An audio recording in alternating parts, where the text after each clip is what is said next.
Bonsoir, bonsoir et bienvenue à tous. Nous sommes heureux de traiter aujourd'hui un sujet qui reste tabou et peu ou pas abordé, que ce soit par les personnes traversant l'épreuve d'un cancer ou par les professionnels de la santé qui les prennent en charge. Il s'agit de l'impact de la maladie cancéreuse sur la sexualité et la vie de couple. Si nous n'avons pas trouvé de publication à ce sujet au Maroc, les médecins et les patients nous ont alertés à Dahzour sur cet impact souvent désastreux. Nombre de femmes se disent abandonnées par leurs conjoints dès le diagnostic ou pendant les traitements de la maladie. Le préjudice peut être considérable car à l'épreuve de la maladie s'ajoute la désintégration de la famille et l'absence brutale de revenus et de couverture sociale quand c'est le mari qui seul cotise. Ce webinaire a donc pour objectif d'avoir l'éclairage d'éminents spécialistes et leurs préconisations pour améliorer la prise en charge des malades et de leurs conjoints et aider les couples à mieux vivre avec un cancer. Quel est le rôle des croyances, des idées reçues et de la représentation sociale du cancer au Maroc? Quelles sont les craintes et les besoins des couples? Comment mieux accompagner des couples vulnérables ou à risque? Qu'en est-il du devoir d'information? Comment les professionnels de la santé peuvent-ils améliorer certains aspects de leur prise en charge pour aider les couples à mieux vivre avec le cancer? Comment mieux sensibiliser les professionnels de la santé à la prescription de soins de support? Avant d'entrer dans le cœur du sujet avec nos invités, permettez-moi ces quelques mots sur l'association Dahzour. L'association Dahzour accompagne par des soins de support les personnes, femmes et hommes, touchés par un cancer, quel que soit le type de cancer, pour améliorer leur qualité de vie, mieux supporter les traitements et mobiliser toutes leurs ressources pour faire face à la maladie. Dahzour, c'est avant tout un lieu chaleureux et agréable, avec une équipe d'intervenants bénévoles, tous professionnels de l'accompagnement, dédiés au mieux-être des personnes traversant l'épreuve d'un cancer. Ce lieu d'échange non médicalisé et gratuit existe aujourd'hui à Casablanca et nous espérons pouvoir ouvrir une deuxième maison en 2022 à Rabat. Dans le cadre du plan national de prévention et de contrôle du cancer 2020-2029, les soins de support constituent un levier essentiel de la qualité des soins. Diminuer les conséquences du cancer sur la vie personnelle et préserver la sexualité en fait partie. À Dahzour, nous assurons un soutien psychologique aux patients et à leurs proches. Nous organisons des ateliers de soins d'esthétique permettant d'apprivoiser les modifications du corps. Des dermatologues viennent animer des ateliers de dermocosmétique et répondre à différentes questions. Des ateliers cancer et intimité sont régulièrement organisés et animés par des gynécologues, sexologues bénévoles. En cette période de crise sanitaire, Dahzour privilégie les séances individuelles de soutien psychologique et de soins de bien-être et continue les groupes de parole et les ateliers de thérapie sportive en groupe restreint de maximum 5 personnes, dans le respect strict des mesures sanitaires en vigueur. Vous pouvez voir le planning des activités de l'association sur www.dahzour.ma. Le rôle de Dahzour est également d'informer et de sensibiliser comme nous le faisons aujourd'hui à travers l'organisation de conférences, de webinaires et de rencontres. Toutes ces actions ne sont possibles que grâce au soutien des donateurs et de partenaires. Je tiens à remercier aujourd'hui particulièrement les laboratoires Botu, Newbridge, Roche et Sen Pharma pour leur soutien institutionnel.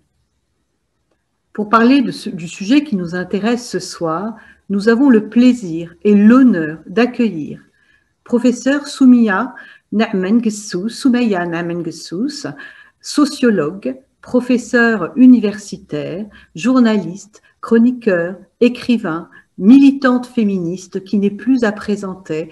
Et nous sommes vraiment honorés, professeur Soumaïa, de vous accueillir ce soir. Docteur Patrick Bensoussan, psychiatre, pédopsychiatre, responsable du département de psychologie clinique à l'Institut Paoli-Calmette, du Centre régional de lutte contre le cancer Provence-Alpes-Côte d'Azur. Merci infiniment, docteur Patrick Bensoussan, d'avoir accepté d'intervenir ce soir. Et docteur Myriam El-Bachiri, oncologue médical dans le secteur libéral à Casablanca. Merci, docteur El-Bachiri, d'être parmi nous. Alors, je vous remercie tous au nom de DASO d'avoir répondu présent et pour votre contribution et votre soutien à DASO. À tous ceux qui nous écoutent, n'hésitez pas à poser vos questions tout au long de cette session. Nous y répondrons, en tout cas les intervenants y répondront à la fin de ce webinaire. Je vous remercie et je passe tout de suite la parole au professeur Soumaïa Naaman-Kessous.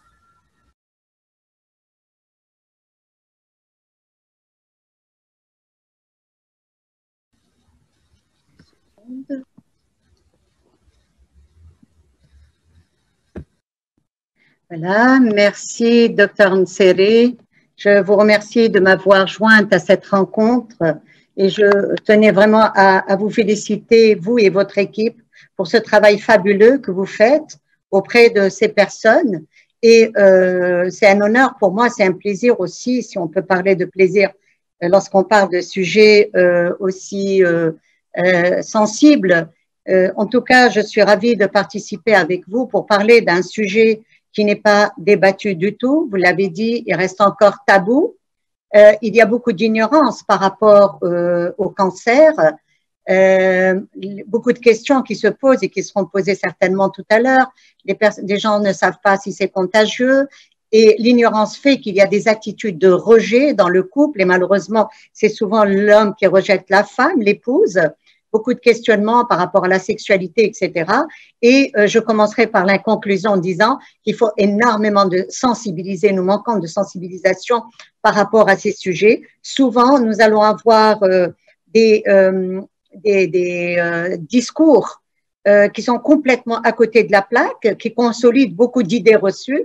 Et justement, Dr Bensoussan, avant qu'on commence, m'a rappelé ce frère qui était sur Shada, la radio privée marocaine, et qui avait annoncé que donc le cancer du col de l'utérus et de l'utérus était une conséquence de la multiplicité des partenaires et quand une femme était mariée et qu'elle avait ce cancer, ça voulait dire tout simplement qu'elle avait trompé son mari. Maintenant, ce qui a changé par rapport, j'ai passé une émission, je me suis fait casser du sucre sur le dos de la part d'un frère qui voulait absolument montrer que j'étais une mécréante et me décrédibiliser. Ce qui a changé, c'est que la l'AAK, depuis cette émission, la l'AAK qui est la haute autorité de l'audiovisuel, maintenant, a pu changer quelques article dans son règlement et aujourd'hui un Marocain, une Marocaine qui écoute un discours haineux ou alors quel que soit le type de discours qui peut porter atteinte à la personne ou à la société ou à nos croyances, etc., peut effectivement saisir la l'AAK qui peut se porter partie civile. Et ça, c'est important. Donc, nous sommes, en tant que citoyennes et citoyens, responsables lorsque nous écoutons à travers les médias des discours qui peuvent porter atteinte à une personne d'une manière ou d'une autre.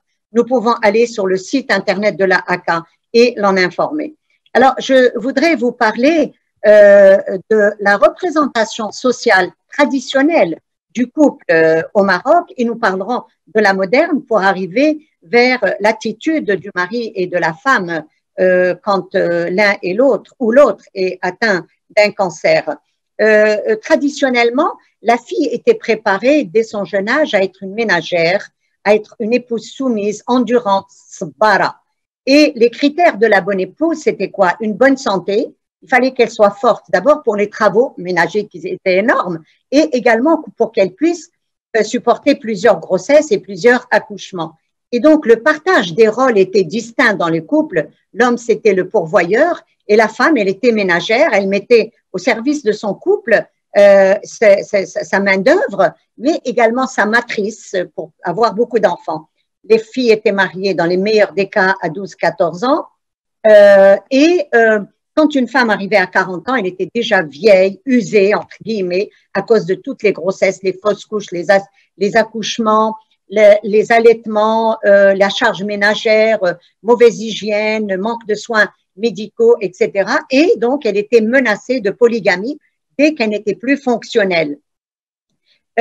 Pour l'époux, finalement, l'époux, c'était une main-d'œuvre précieuse pour lui et souvent aussi également pour sa propre mère, pour la mère de l'époux. Et donc, tout le monde le disait, un homme ne peut pas se passer d'une épouse.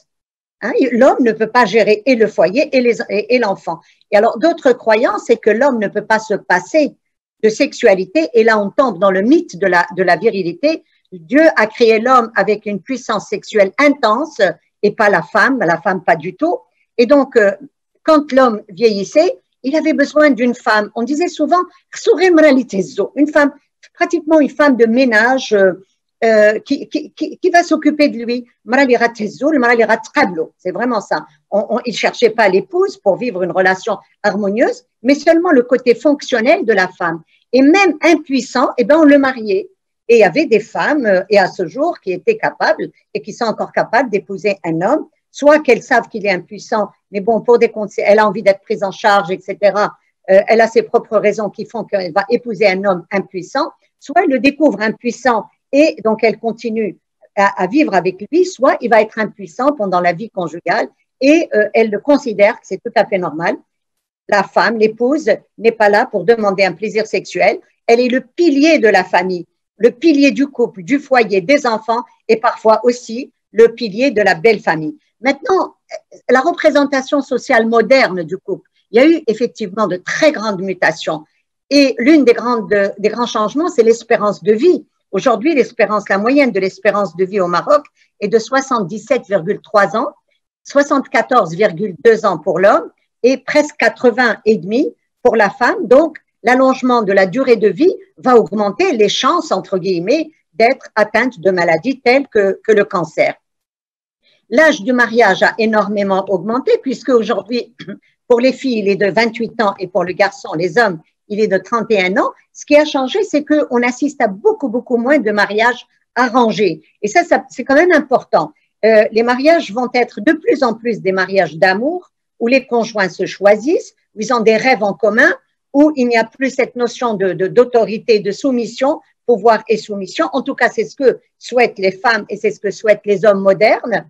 Les femmes participent au budget, mais on remarque qu'au niveau du partage des rôles, il y a encore des confusions. C'est-à-dire que la femme maintenant est entrée dans un profil, elle a le profil de la femme moderne, l'homme aussi d'ailleurs, mais le partage des rôles dans le foyer reste encore à la traîne et les femmes assument les rôles traditionnels dans les foyers, dans le couple, auxquels elles ajoutent les rôles modernes. Ça change un petit peu. Beaucoup d'hommes, de plus en plus de jeunes, prennent en charge également les travaux ménagers. Ils ne sont pas nombreux. Mais ce qui est important, c'est qu'ils sont de plus en plus nombreux. Mais cette femme moderne, aujourd'hui, est toujours le pilier du foyer. Quand une femme est malade, l'homme, le mari, est complètement angoissé. Il pète les plombs parce que c'est la stabilité du foyer, de ses enfants, etc., qui est en danger. Il est paumé. Il ne sait pas cuisiner, il ne sait pas s'occuper du ménage. Il n'est pas multitâche comme l'épouse.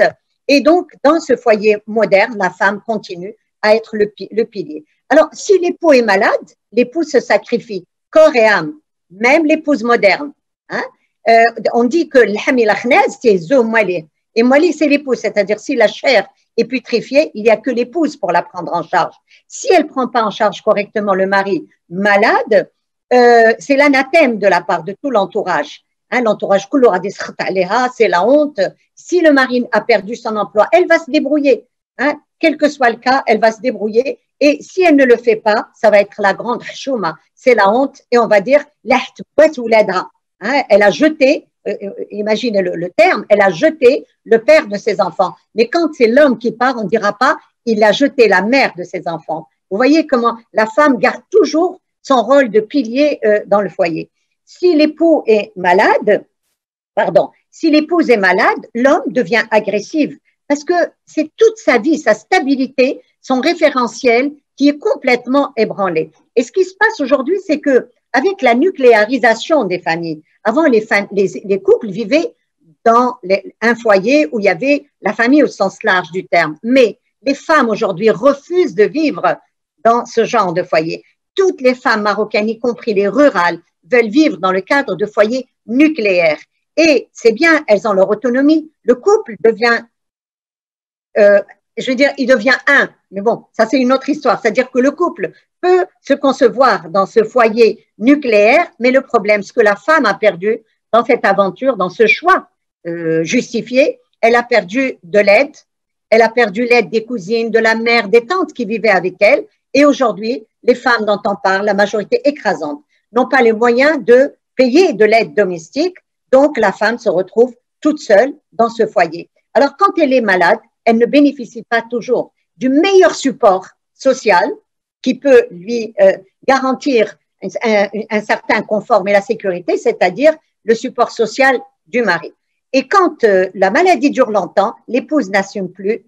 Dans la majorité des cas, ça va être la mère de l'épouse, sa sœur, sa famille à elle qui vont la prendre en charge, prendre les enfants et prendre même l'époux. Alors avant, la femme était menacée par la polygamie. Aujourd'hui, la polygamie touche moins d'1% des couples marocains. Et le problème aussi qui se pose, c'est que quand l'épouse est malade ou l'époux, il y a un problème de financement de la maladie. Le budget conjugal va être énormément sabré.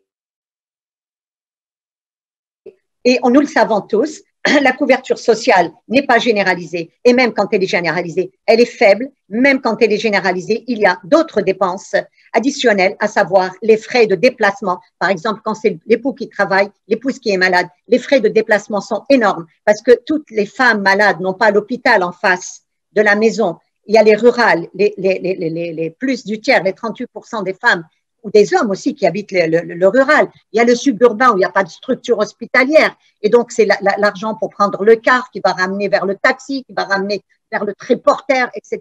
Et donc, c'est des budgets énormes que la majorité écrasante des personnes malades au Maroc ne peuvent pas assumer, combien même ils ont une couverture maladie. La pauvreté, donc, est un problème qui s'ajoute à tous ceux que nous pouvons décrire. Et aujourd'hui, nous savons que quand vous avez un malade à la maison, il n'y a pas de structure où le mettre, prise en charge par l'État. Votre malade, c'est vous qui le gardez, quel que soit son état. Souvent, l'hôpital va vous dire, ramenez votre malade, on ne peut plus rien faire pour lui. Ou alors, il vient juste pour des soins et il repart. Il n'y a pas de maison de repos, etc. Et donc, l'époux ne peut pas gérer et l'épouse se retrouve seule à gérer cette situation. Et juste pour vous donner une idée, aujourd'hui, les personnes qui ont les moyens et qui ont un malade, que ce soit l'époux, l'épouse à la maison, il faudrait assurer un service d'infirmier de 3 fois 8 heures parfois. Et le minimum de dépenses, c'est 400 dirhams par jour par infirmier. Donc, le 3 fois 8 heures revient à 1200 dirhams jour. Donc, pour vous donner un petit peu une idée, pour vous dire qu'il n'y a pas beaucoup de Marocains capables d'assumer ces dépenses. Donc, souvent, le mari va fuir cette situation angoissante. Il va finalement abandonner l'épouse qui n'est pas fonctionnelle, à moins qu'elle ait beaucoup de moyens. Quand elle est riche, à la limite, l'homme reste parce que, bon, il n'est pas obligé de dépenser, etc., etc. Et quand l'homme ne peut plus assumer financièrement, ça va être l'épouse qui va sortir. Elle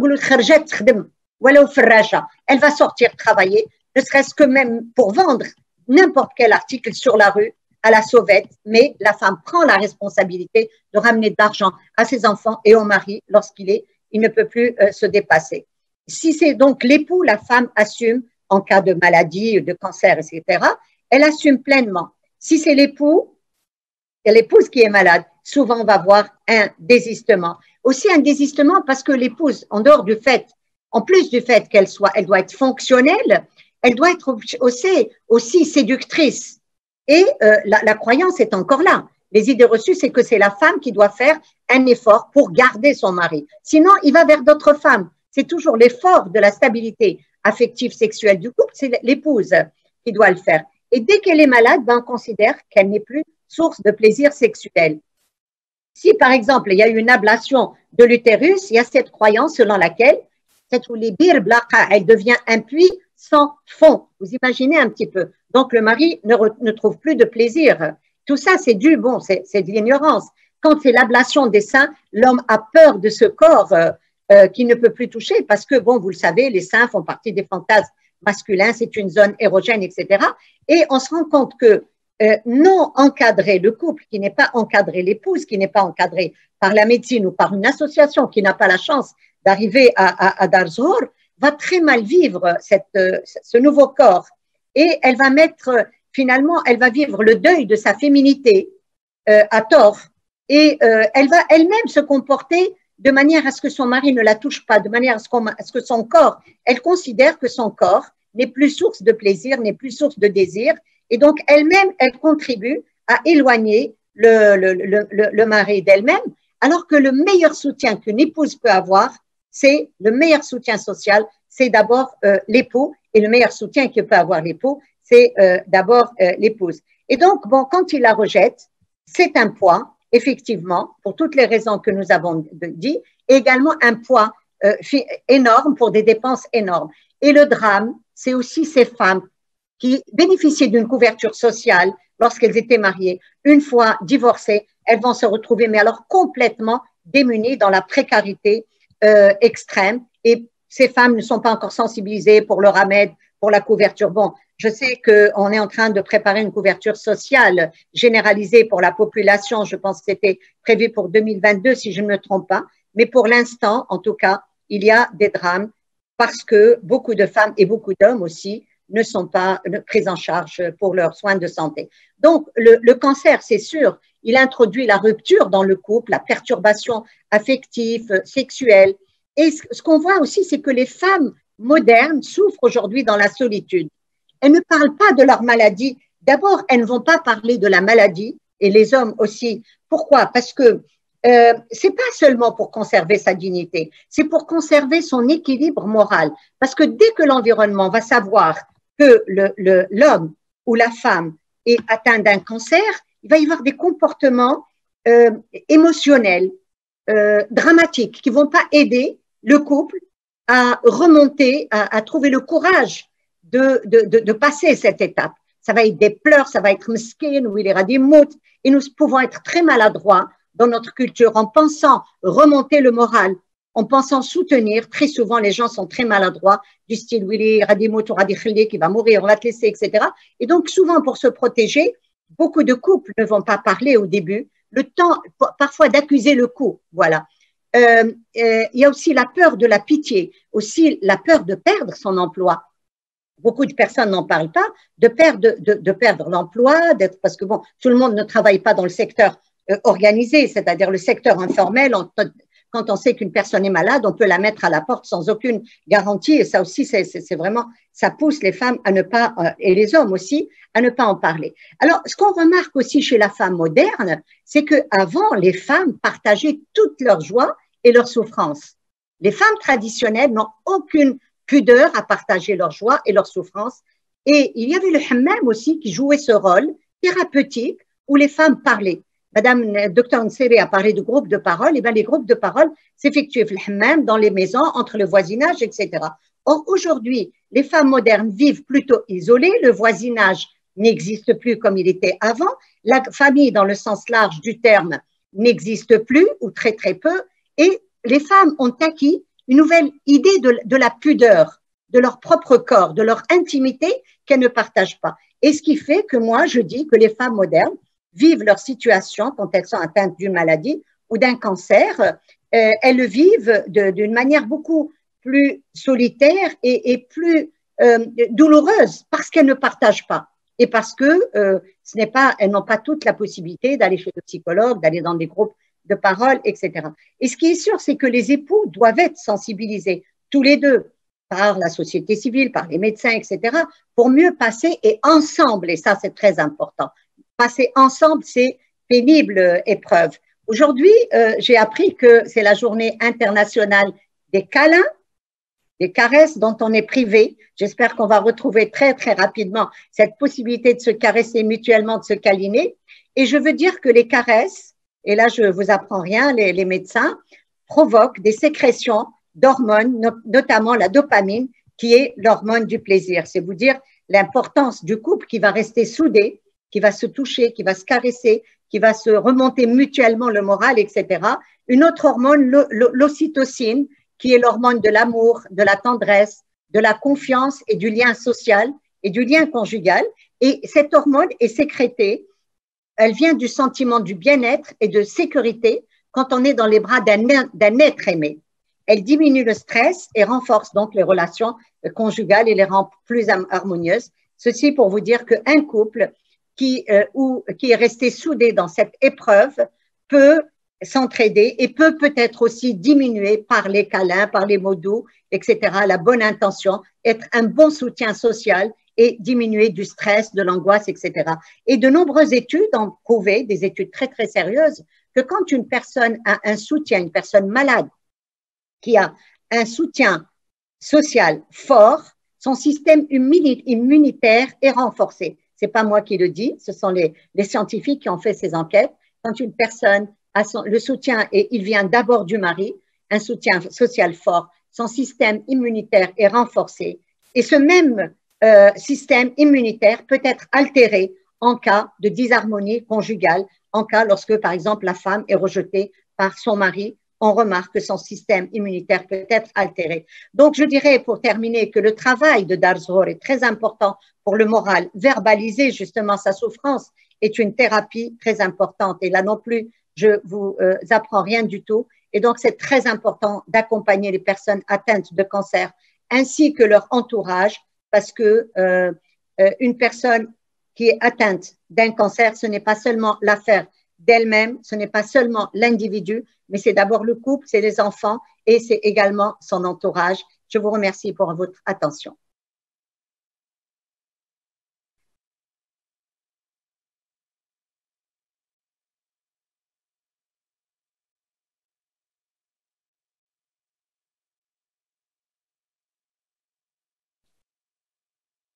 Est-ce que quelqu'un va prendre la relève?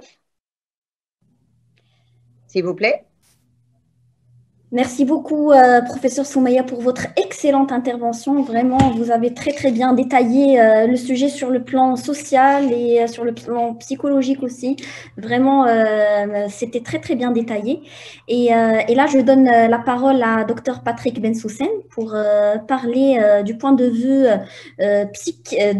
psychologique du point de vue psychologique. Alors, Dr Patrick Bensussen, je vous donne la parole.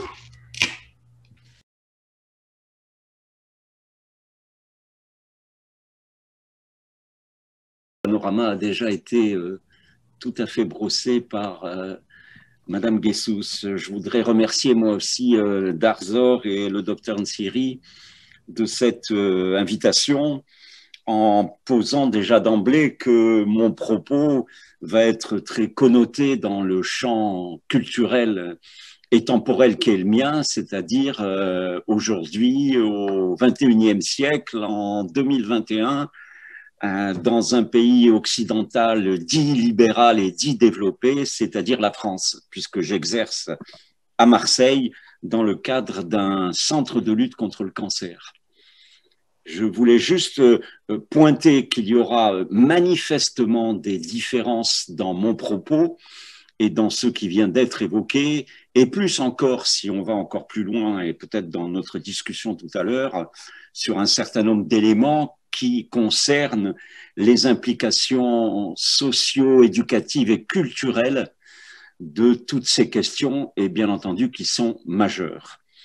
Alors, le titre de ce webinaire, c'était « Le couple face au cancer, qu'en est-il au Maroc ?» Donc, le couple face au cancer, c'est déjà une question en soi qui se pose, puisque vous savez, il y avait une interview qui avait fait scandale à l'époque, hein, c'était en 95, et c'était Lady Diana, Lady Di, qui parlait. Et on lui posait des questions à la BBC sur tout ce qui s'était passé pour elle, sa relation, les liens qu'elle avait avec son mari, etc. Et on l'a interrogée de façon explicite sur l'aventure qui se continuait entre Charles et son ancienne maîtresse, qui plus tard est devenue sa femme. Et elle a eu cette expression qui est reconnue et célèbre partout, hein. Eh bien, nous étions 3 dans ce mariage, c'était donc un peu encombré. Je reprends cette image simplement pour souligner le fait que quand le cancer s'invite dans l'histoire d'un couple, il ne s'agit pas d'un couple face au cancer, mais d'un intrus qui vient bien s'initier dans la dynamique conjugale. Et donc, ce n'est pas le couple et le cancer en face d'eux, mais c'est bien le cancer qui vient s'intriquer, s'immiscer, créer de nouvelles dimensions à l'intérieur même du couple qui est formé et qui existe ou pas. Donc, vous voyez qu'il y a là quelque chose qui correspond vraiment à cet encombrement qu'on évoquait tout à l'heure de la vie du couple. On sait aujourd'hui, et de façon assurée, la littérature scientifique en particulier, est assez partagée sur l'issue d'un cancer pour un couple. Entre 2 éléments qui sont aujourd'hui postulés, hein, un certain nombre d'études, mais vraiment très développées et très assurées, témoignent du fait que, d'un côté, le cancer peut venir effracter la réalité de ce qu'on appelle la conjugalité, le lien du couple, et de l'autre côté, le cancer n'a pas d'effet en soi sur cette conjugalité. Un nombre important de travaux qui ont été réalisés ces derniers temps laisserait entendre plutôt la deuxième affirmation que la première, c'est-à-dire que, au total, même si le cancer détermine des crises graves pour le couple traverse toujours ces crises et dans la majorité des cas, la maladie n'attaque pas les liens du couple ou elle ne modifie pas ces liens de façon notable. Il faut être attentif au fait que la maladie cancéreuse est une maladie dite du grand âge, ou en tout cas, pour être suffisamment honnête, une maladie qui touche en France, en termes de statistiques, l'âge moyen de la maladie cancéreuse, c'est 63 ans. Et ceci constitue quand même un élément capital de toute observation sur cette question de cancer et vie de couple. Si nous sommes en train de parler d'un couple dont les 2 partenaires ont aux alentours de la soixantaine, il va de soi que les questions se posent fort différemment si nous témoignons d'une question concernant un couple de jeunes. Et là, bien entendu, vous comprenez que les choses ne se pensent plus de la même façon. Les études qui reprennent en tout cas les éléments témoignent du fait que quand dans les couples, il existait des tensions ou des difficultés avant la maladie, eh bien, ces tensions sont exacerbées après la maladie ou pendant la maladie. Et ça, c'est un des éléments de réalité qu'on retrouve de façon tout à fait habituelle, hein, avec 2 composantes particulières, à savoir que les femmes sont particulièrement désavantagées face aux aléas de la maladie cancéreuse et que l'impact d'un diagnostic de maladie cancéreuse sur un couple a des références totalement différentes en fonction du sexe du malade. C'est-à-dire que si l'homme, le mari, est malade, il ne s'agit pas de la même chose que si la femme, l'épouse, est malade. Et il y a là une assurance, en tout cas, au niveau des éléments de la littérature, sur le fait que les femmes sont particulièrement désavantagées face aux troubles qui peuvent se trouver émanés du lien avec la maladie cancéreuse. Par exemple, les femmes qui sont mariées au moment du diagnostic sont entre 10 et 20% à se retrouver divorcées 3 ans après leur maladie cancéreuse. Une issue qui est 6 fois moins fréquente lorsque c'est l'époux qui est malade. Donc, vous voyez qu'il y a dans cette question du cancer et du couple un lien à la fois à la question de l'âge et aussi à la question du genre, c'est-à-dire que le cancer ne fait pas les mêmes effets en termes psychosociaux quand il touche une femme et quand il touche un homme à l'intérieur d'un couple. il y a là aussi un certain nombre d'éléments qui viennent se rajouter sur ces questions-là et qui sont le fait que, de façon commune, il y a cette représentation ou cette croyance que les séparations sont plus fréquentes simplement quand il s'agit d'une maladie cancéreuse qui vient heurter l'histoire d'un couple. Et que les hommes, en gros, se défilent dans cette histoire-là et abandonnent leurs femmes malades et souffrantes sur le bord de la route. En tout cas, les différentes recherches qui ont été établies, et plus encore les dernières recherches qui ont été publiées dans le New England ou Cancer, etc., témoignent simplement du fait qu'il s'agit là d'une représentation, mais que dans la réalité, ce n'est pas le cas. Attention, la nuance est notable au niveau de l'âge du couple. On a évoqué le fait qu'il s'agit bien d'un couple de 60 ans ou à peu près, ça veut dire qu'il y a sûrement toute une histoire, une vie commune, un mode de fonctionnement qui est particulier et qui est inscrit depuis très longtemps. Par contre, les couples plus jeunes, ces données-là sont à penser différemment. Quand on voit, et beaucoup de témoignages aujourd'hui sur le net, dans la presse, etc., c'est simplement lié à cette assurance que ceux ou celles qui en parlent sont ceux ou celles qui s'en sortent le moins bien. Et le biais majeur des réseaux sociaux, c'est que les personnes qui vont bien s'expriment moins. Et ça, c'est un vrai bouleversement des données actuelles. Ce qu'on peut en tout cas dire et témoigner aujourd'hui, c'est que dans cette question du couple, il y a deux influences majeures. C'est l'influence du cancer sur la sexualité et l'influence du cancer sur la conjugalité. Il semblerait bien qu'il faille être attentif à ne pas trop mélanger ces deux aspects.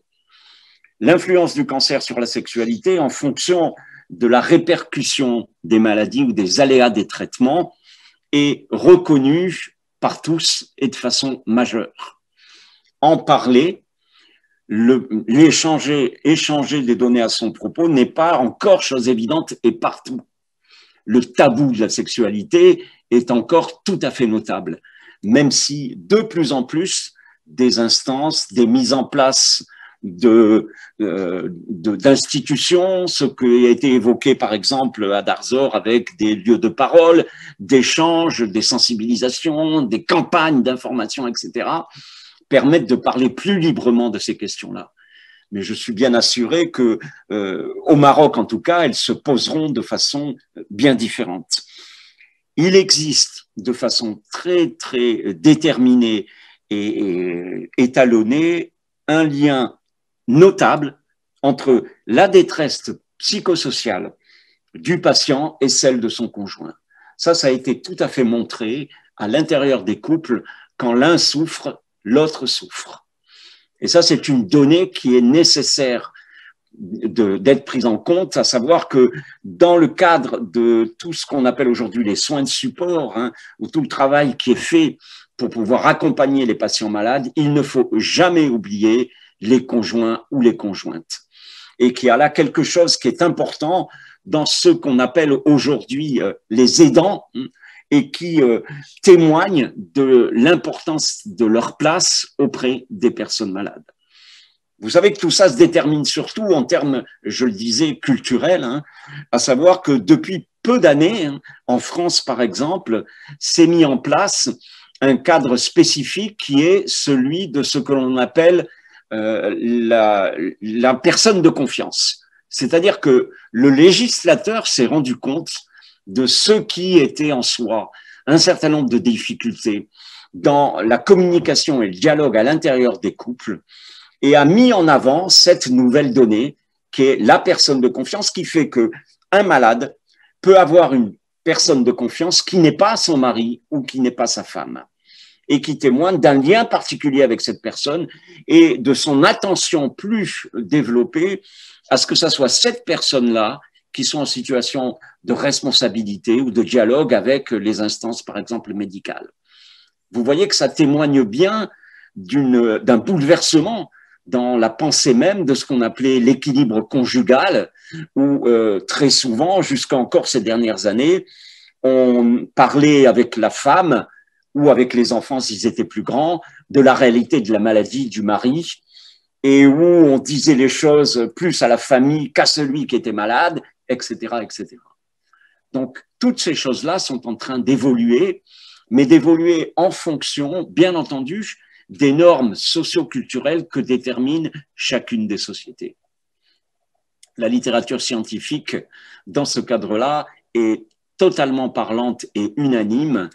L'information et la sensibilisation, le lien à l'intérieur des couples, ce qui fait lien, ce qui fait conjugalité, est totalement déterminé par le cadre socio-culturel qui l'abrite.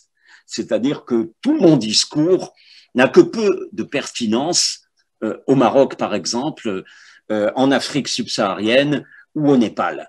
Ce que je dis là vaut à un instant donné, dans une société donnée, avec une histoire donnée. Et bien entendu, un certain nombre d'études complémentaires seraient nécessaires pour témoigner des liens qui peuvent exister entre ceux que je viens d'évoquer et les différents lieux dans le monde ou les différents temps. Je voulais juste préciser pour finir, parce que c'est peut-être une donnée qu'on retrouve aussi et qui traverse la réalité même de ce qu'il en est de la conjugalité, des liens culturels avec la conjugalité, c'est plutôt les fonctions qu'on va dire psychiques des couples en jeu face à la maladie. Qu'est-ce que c'est qu'un couple? Bien entendu, là encore, la donnée culturelle est importante. Un couple, il ne s'agit pas forcément de deux personnes qui sont liées par un lien institué. Et vous voyez que quand aujourd'hui nous sommes en train d'évoquer le couple face au cancer, qu'en est-il au Maroc, on pense bien entendu à des couples institués et constitués. Mais un couple peut simplement réunir deux personnes liées par un lien amoureux, par une intention conjointe. On vient d'évoquer la question des caresses, et qui a ou pas le but avoué de durer. Donc vous voyez que cette notion de couple, elle est très accordéoniste, parce qu'elle se plie à toutes les variations possibles que les uns et les autres peuvent avoir. Cette idée, en tout cas, que dans un couple, les deux partenaires, vous voyez, là encore, on est dans des notions qui se poseraient totalement différemment dans d'autres lieux, parce que la question du couple, tel qu'on l'a évoqué à l'instant, c'était un mari et une femme, mais bien entendu, le couple, ça peut être deux femmes ou ça peut être deux hommes.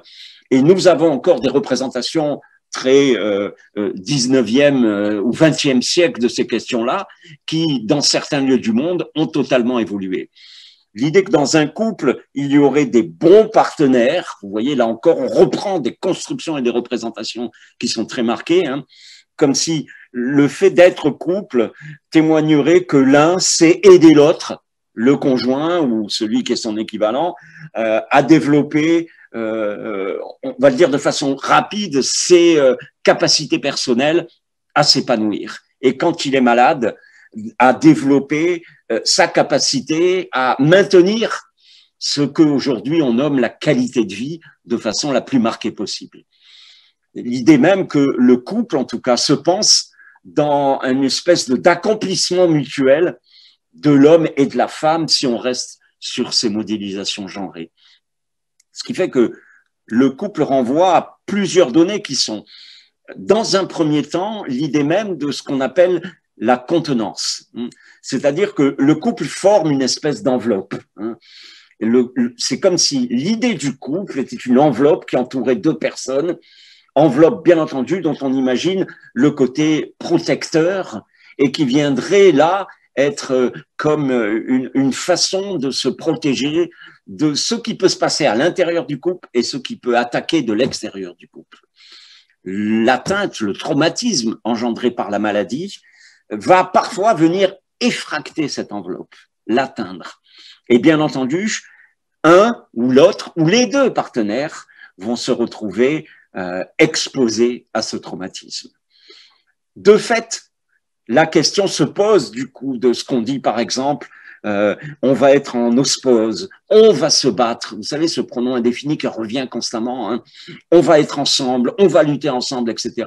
pour témoigner de cette idée-là qui fait qu'on va faire face à la maladie ensemble, comme si l'un et l'autre, tout à coup, face à la maladie, on était fusionnés à l'intérieur d'une bulle de protection et que l'idée du couple vient là comme une force, une enceinte, une armure pour lutter contre l'effraction du cancer. La seconde question qui revient au niveau des données psychiques, c'est peut-être cette idée de ce qu'on appelle la fonction de répétition. C'est-à-dire que le couple constitue en soi un espace de répétition, parce qu'on est habitué l'un à l'autre, parce qu'on refait les mêmes choses habituellement, parce qu'on se voit attribuer régulièrement le même type de comportement, la façon de travailler, de dormir ensemble, d'investir sa maison, de faire en commun un certain nombre d'activités, etc., qui viennent, reviennent et reviennent encore régulièrement. Et on sait bien que la maladie cancéreuse vient là se prêter à une véritable atteinte de ce mode habituellement répétitif de la vie de couple. Cette répétition a un côté très sécurisant, a un côté très protecteur par rapport à la vie du couple. Et on voit là combien tout à coup la survenue du cancer, par son côté très disturbant de cette réalité, de ce quotidien, vous savez, les patients disent très habituellement, le seul agenda que j'ai maintenant, c'est mon agenda médical, les rendez-vous, les examens, les séances de radiothérapie, les consultations, les bilans, etc., etc. Et on en oublie d'aller chercher le petit à l'école, l'anniversaire de la grande-tante ou les plaisirs qu'on pouvait avoir à sortir se promener au parc. Donc, vous voyez que ces questions-là viennent d'une certaine façon attaquer là encore cette espèce de sécurité qui était fondée sur la répétition du même, disait Françoise Dolto, être habitué dans quelque chose qui est une espèce de sécurité interne et rapprochée dans l'histoire du couple. Et puis la troisième fonction que je voudrais évoquer pour finir, c'est cette idée que le couple constitue aussi un espace défensif par rapport à son environnement. C'est-à-dire que quand on est deux, et quand on est deux ensemble, et regardez le geste que je fais de mes bras, scellés en commun, quand on forme une espèce d'entité en soi, eh bien, on se défend plus simplement et plus radicalement de ce qui pourrait venir attaquer cette réalité-là. Du coup, le couple constitue de fait une organisation défensive par rapport aux aléas de la vie. Ce qu'on reçoit de l'extérieur, on le traite à sa façon pour pouvoir s'en protéger. Et quand on est deux, on est bien entendu plus fort que quand on n'est qu'un. Et là, vous voyez que se rejouent encore un certain nombre d'éléments qui font que quand les patients disent que je sais que je peux compter sur toi, je sais que tu es là, il y a quelque chose de cette présence et de cette communauté de ressenti qui devient particulièrement important par rapport au vécu du cancer. Donc, je crois que, pour conclure, juste dire que il faut se méfier des représentations, des croyances, des biais sociaux, de ce que l'on lit un petit peu partout sur cette assurance que le cancer vient décharner la réalité vitale des couples et vient faire en sorte que, et d'une certaine façon, les choses sont beaucoup plus branchées sur les hommes. Les hommes abandonnent leurs femmes et ce sont peut-être des données qui témoignent là encore de ce que cette maladie est fractée dans l'histoire d'un âge et d'une culture donnée, et que nous tentons et nous espérons, en tout cas les uns et les autres, continuer à avancer dans ce champ-là, c'est-à-dire être au plus près des ressources que le couple peut permettre de trouver pour pouvoir avancer ensemble vers le chemin de la guérison. Je vous remercie de votre attention. Merci beaucoup, docteur Patrick, pour votre excellente intervention. C'était vraiment très clair, très pertinent. Et je crois qu'il y a pas mal.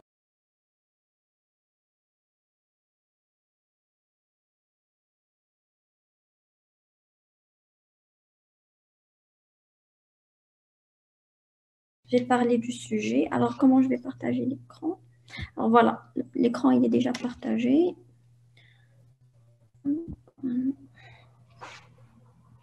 C'est bon, c'est... Ouais.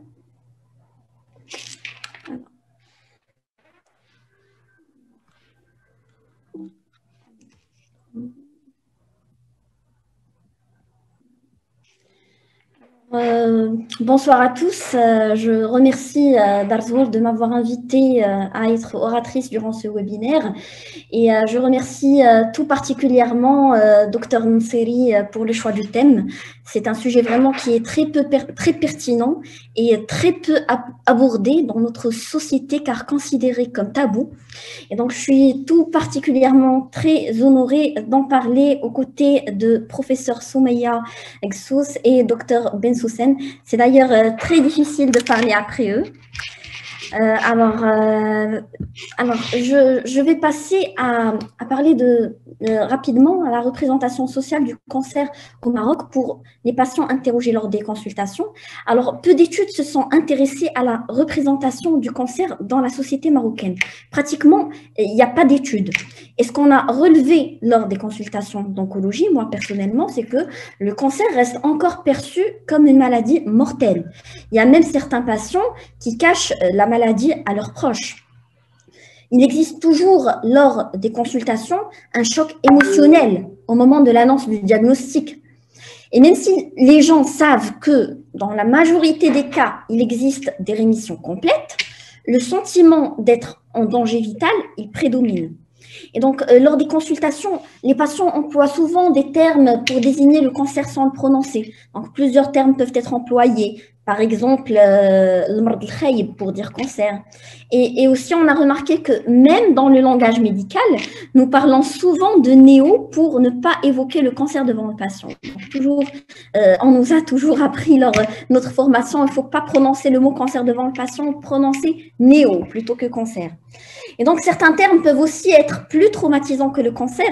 Et le fait de ne pas prononcer le terme exact peut aboutir à des malentendus.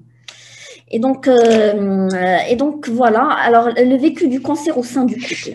Alors le cancer, lorsque le cancer entre dans le couple, alors le cancer devient le troisième élément du couple, lequel va devoir apprendre à vivre avec. Il devra composer notamment avec le traitement invasif de la chimiothérapie. Et donc survivre à ce trio femme, cancer, homme suppose un certain talent de communication, ainsi qu'une bonne écoute mutuelle. Ce qu'on a pu constater également, c'est les conséquences sur le plan organisationnel et sur le plan psychosocial. La plupart de nos patients au cours de consultation nous rapportent aussi un sentiment de culpabilité, même s'ils ne sont pas responsables. Ils ressentent qu'ils sont une charge et surtout qu'ils ne sont pas à la hauteur de ce que l'autre attendait. Et donc le conjoint, il est dans une situation de rassurer sans nier la réalité. Et donc, l'enjeu essentiel là-dessus, c'est de préserver la communication au sein du couple. Alors, de façon caricaturale, on rencontre souvent des mécanismes de déni et de surprotection qui sont une défense contre l'angoisse personnelle du partenaire. Et donc, qui ont plus de chances d'être perçus par le patient comme une indifférence en cas de déni ou comme une infantilisation ou une perte d'identité en cas de surprotection. Et donc, on l'aura compris, ces deux mécanismes peuvent surtout aboutir à une fermeture du dialogue au sein du couple. Alors, quelles sont les craintes du couple en phase thérapeutique rapportées le plus souvent? Alors, durant mon expérience en tant qu'oncologue, ce qu'on a pu relever le plus souvent lors de nos consultations, c'est que la plupart du temps, c'est le partenaire qui pose souvent des questions à la fin de la consultation. Par exemple, l'homme attend que la femme sorte de la consultation pour me poser des questions. Genre, est-ce que ma femme est contagieuse? Est-ce que je dois faire chambre à part? Est-ce que le fait qu'elle ait des séances de radiothérapie, est-ce qu'elle peut me transmettre les rayons? Est-ce qu'elle est radioactive? Il y a des questions qui sont posées, mais pas devant le partenaire. Ce que j'ai soulevé le plus souvent, c'est que c'est souvent le conjoint qui les pose à la fin de la consultation. Et donc, il y a aussi la crainte de l'endettement pour le conjoint non malade. Pour certains hommes qui sont atteints d'un cancer de la prostate, leur hantise, c'est l'impuissance sexuelle. Et pour des patients jeunes qui ont moins de 40 ans, c'est la crainte de l'infertilité après les traitements. Pour eux, un traitement de chimiothérapie, ça va les rendre systématiquement stériles. Voilà, alors le partenaire aussi non malade, des fois lors de la consultation, il reste dans son mutisme, il ne pose aucune question. Et donc, c'est ce qui pénalise la dynamique et l'alliance thérapeutique du couple. Alors, il y a aussi ce qu'on a relevé, c'est l'inégalité du couple face à la maladie. Alors, il y avait une étude publiée dans la revue Cancer en novembre 2017 qui a objectivé, qui a décrit que les femmes ont 6 fois plus de chances de rupture. Donc, et comment expliquer un tel écart? Les auteurs pointent du doigt les complications qui peuvent affecter la vie affective et sexuelle des sujets, comme l'une des causes principales des ruptures. Et ça affecte particulièrement les femmes malades, notamment dans le cas du cancer du sein qui affecte l'image corporelle de la patiente. Il y a aussi la baisse de la libido, il y a aussi l'appauvrissement de la vie sexuelle qui sont fréquemment évoqués par les personnes interrogées. Et au-delà, la plupart des patientes déclarent être en proie à une détresse psychologique plus importante que les hommes dans la même situation et déclarent le plus souvent manquer de soutien moral au quotidien. Mais c'est vrai, comme a dit professeur Soumeya, quand c'est l'homme qui est malade, alors la conjointe, elle fait les mains et les pieds pour être à ses côtés. Elle cherche un emploi, alors que des fois, le contraire n'est pas vrai. Quand c'est la femme qui est malade, alors c'est le contraire qui se passe, comme l'a très, très bien expliqué professeur Soumeya dans son exposé. Alors, les problèmes sociaux le plus souvent rapportés par les patientes, c'est souvent des ruptures à l'annonce du diagnostic. On a aussi des rejets en phase thérapeutique. Il y a des fois, on a une rupture, mais à la fin des traitements, qui est la conséquence du cumul. Il y a aussi, on a remarqué aussi des abandons en phase thérapeutique. Et donc, la femme, le plus souvent, qui perd la sécurité sociale parce qu'elle était femme au foyer, elle n'avait pas de travail et la sécurité sociale, c'était au nom du conjoint. Donc, elle se retrouve sans sécurité sociale. Elle n'a pas de remède. Elle doit voir le mqaddam pour faire le remède alors qu'elle est déjà en détresse de sa maladie.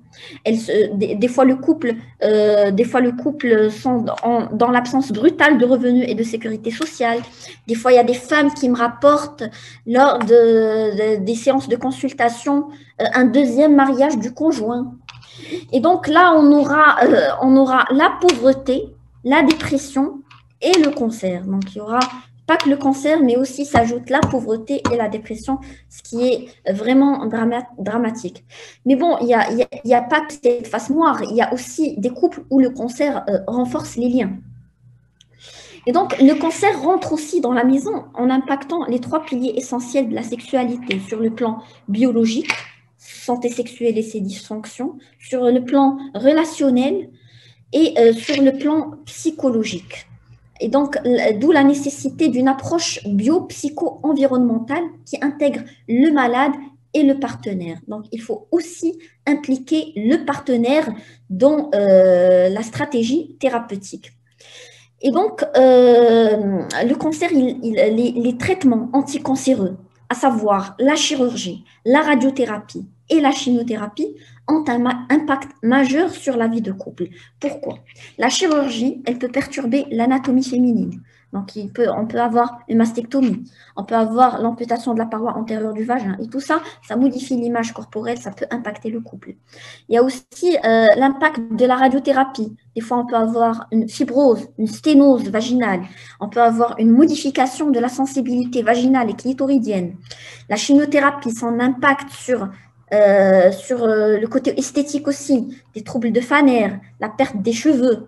Et donc, tout ça peut retentir sur la vie intime du couple et peut engendrer des conséquences à type de troubles du désir, perturbation des rapports, dysorgasmie. Et donc, c'est pour ça que les soins de support doivent prendre en compte ces volets-là. Ça veut dire ça doit prendre en compte l'oncosexualité et l'oncofertilité aussi. L'oncosexualité, c'est l'impact des cancers et de leur traitement sur la vie intime. L'oncofertilité, l'impact du cancer et de ses traitements sur la reproduction. Donc surtout pour les femmes de moins de 40 ans et les hommes de moins de 60 ans, l'oncofertilité, c'est médico-légal. C'est lors d'une consultation d'oncologie, quand on est devant un patient jeune ou un patient jeune, sur le plan médico-légal, on doit aborder le sujet de la préservation de la fertilité. Alors, quels sont les besoins du couple? Alors, tous les couples souhaitent avoir, tous sans exception, souhaitent avoir une information et considèrent important de pouvoir parler du sujet. Donc, c'est souvent être informé. Les couples ont besoin d'en parler et ils ont surtout besoin d'être écoutés. Alors, c'est vrai que ce sujet est rarement abordé en consultation. Donc, pourquoi? Alors, c'est vrai que la plupart des médecins traitants abordent rarement les risques de problèmes sexuels induits par la maladie ou par les traitements. Souvent par contrainte de temps, par réticence des praticiens qui pensent que les patientes seraient embarrassées de discuter de sexualité. Il y a aussi le fait que le sujet est tabou. Il y a aussi des patientes qui craignent que la sexualité soit jugée triviale par l'oncologue. Il y a des patientes qui ont dit que déjà finirait la maladie. Je ne vais pas parler de choses qui relèvent du plaisir parce que pour elles, déjà la maladie c'est un drame. Alors vraiment la sexualité, elles n'osent pas en parler devant l'oncologue la plupart du temps. Alors, devant tout ça, comment les professionnels de santé peuvent améliorer ces aspects de prise en charge pour aider le couple à mieux vivre avec le cancer? Donc, tout d'abord, l'oncologue doit considérer le patient et le partenaire et doit impliquer le partenaire dans le processus thérapeutique. Alors, le rôle des professionnels de la santé, c'est surtout d'informer. Informer au moment du diagnostic surtout, parce que c'est là où les besoins d'information sont les plus fortement exprimés. Il y a aussi la nécessité d'une très bonne communication avec le médecin et l'équipe soignante, parce que ça va donner un climat de confiance, ça va créer un climat de confiance qui est utile pour traverser au mieux l'épreuve de la maladie. C'est vrai aussi que le cancérologue, il ne peut pas toujours répondre directement à certains problèmes bien spécifiques, certains problèmes sociaux, psychologiques par exemple, mais il peut orienter la personne vers les professionnels concernés. Donc, la qualité des informations dépend de la relation établie avec l'équipe médicale, du sentiment d'être compris, reconnu ou entendu et du temps consacré aux échanges. Parce que les patients ne peuvent parler du sujet que s'ils se sentent très à l'aise et que s'ils sentent qu'on leur donne suffisamment de temps pour qu'ils soient écoutés. Alors, il faut informer tous les patients, oui, il faut expliquer aux patients qu'il est possible de traiter les dysfonctionnements sexuels, il faut informer les patients du délai d'apparition des troubles, de la durée des troubles, qu'il faut être attentif aux modifications pour pouvoir en parler. Il faut aussi les mettre au courant qu'il y a des solutions pour préserver le potentiel sexuel après la maladie. Et surtout, il faut prescrire les soins de support. Il faut donner des coordonnées d'association. Et il faut utiliser surtout un discours simple. Alors, on se demande quand est-ce qu'il faut parler de ce sujet au couple. Quand informer? Alors, il faut informer tout au long du parcours. Il faut informer à l'annonce du diagnostic. Il faut informer lors de la période d'entrée dans les traitements, lors des intervalles entre 2 séances de traitement, à la fin des traitements et à l'après-traitement. Donc, il faut informer, prévenir. C'est très important. Il faut sensibiliser tous les professionnels de santé de l'intérêt de se préoccuper de la santé sexuelle des patients, de la fertilité des patients. Il faut aussi légitimer en autorisant les professionnels de santé, les malades, les couples à en parler et leur faciliter l'abord de la question. Et donc, traiter aussi les problèmes et les difficultés du couple en distinguant les problématiques simples ou plus complexes qui requièrent un avis plus spécialisé, pluridisciplinaire ou non. Et donc, comment en parler? Alors, il faut surtout adopter un discours simple. Les oncologues, les cancérologues en général doivent rester dans leurs compétences, dans leur neutralité, dans leur légitimité de soignants. Évaluer les plaintes, les détresses, les craintes, les fausses idées, les représentations. Demander ce qu'on leur a déjà dit, qu'est-ce qu'ils ont pu lire, qu'est-ce qu'ils ont compris. Marquer des temps de pause pour s'assurer que le patient a bien compris l'information, utiliser les moyens, les supports papier ou numériques d'information, des brochures, des plaquettes, des sociétés savantes ou des associations, utiliser un langage simple qui peut être compris par le patient et surtout être dans la réassurance, informé et rassuré. Et puis surtout, le plus important, c'est inciter à la prescription des soins de support qui font partie intégrante de la prise en charge globale du patient. Et voilà, et je vous remercie pour votre attention. Voilà, je crois qu'on a terminé. Je vais donner la parole à Madame Myriam Seri et on va passer tout de suite aux questions. Oui, alors peut-être Myriam, je vous propose de passer directement aux questions et quand on aura fini les questions, eh bien je dirai un petit mot de conclusion. Merci infiniment pour vos présentations. Très belle présentation. Alors, on va passer directement aux questions.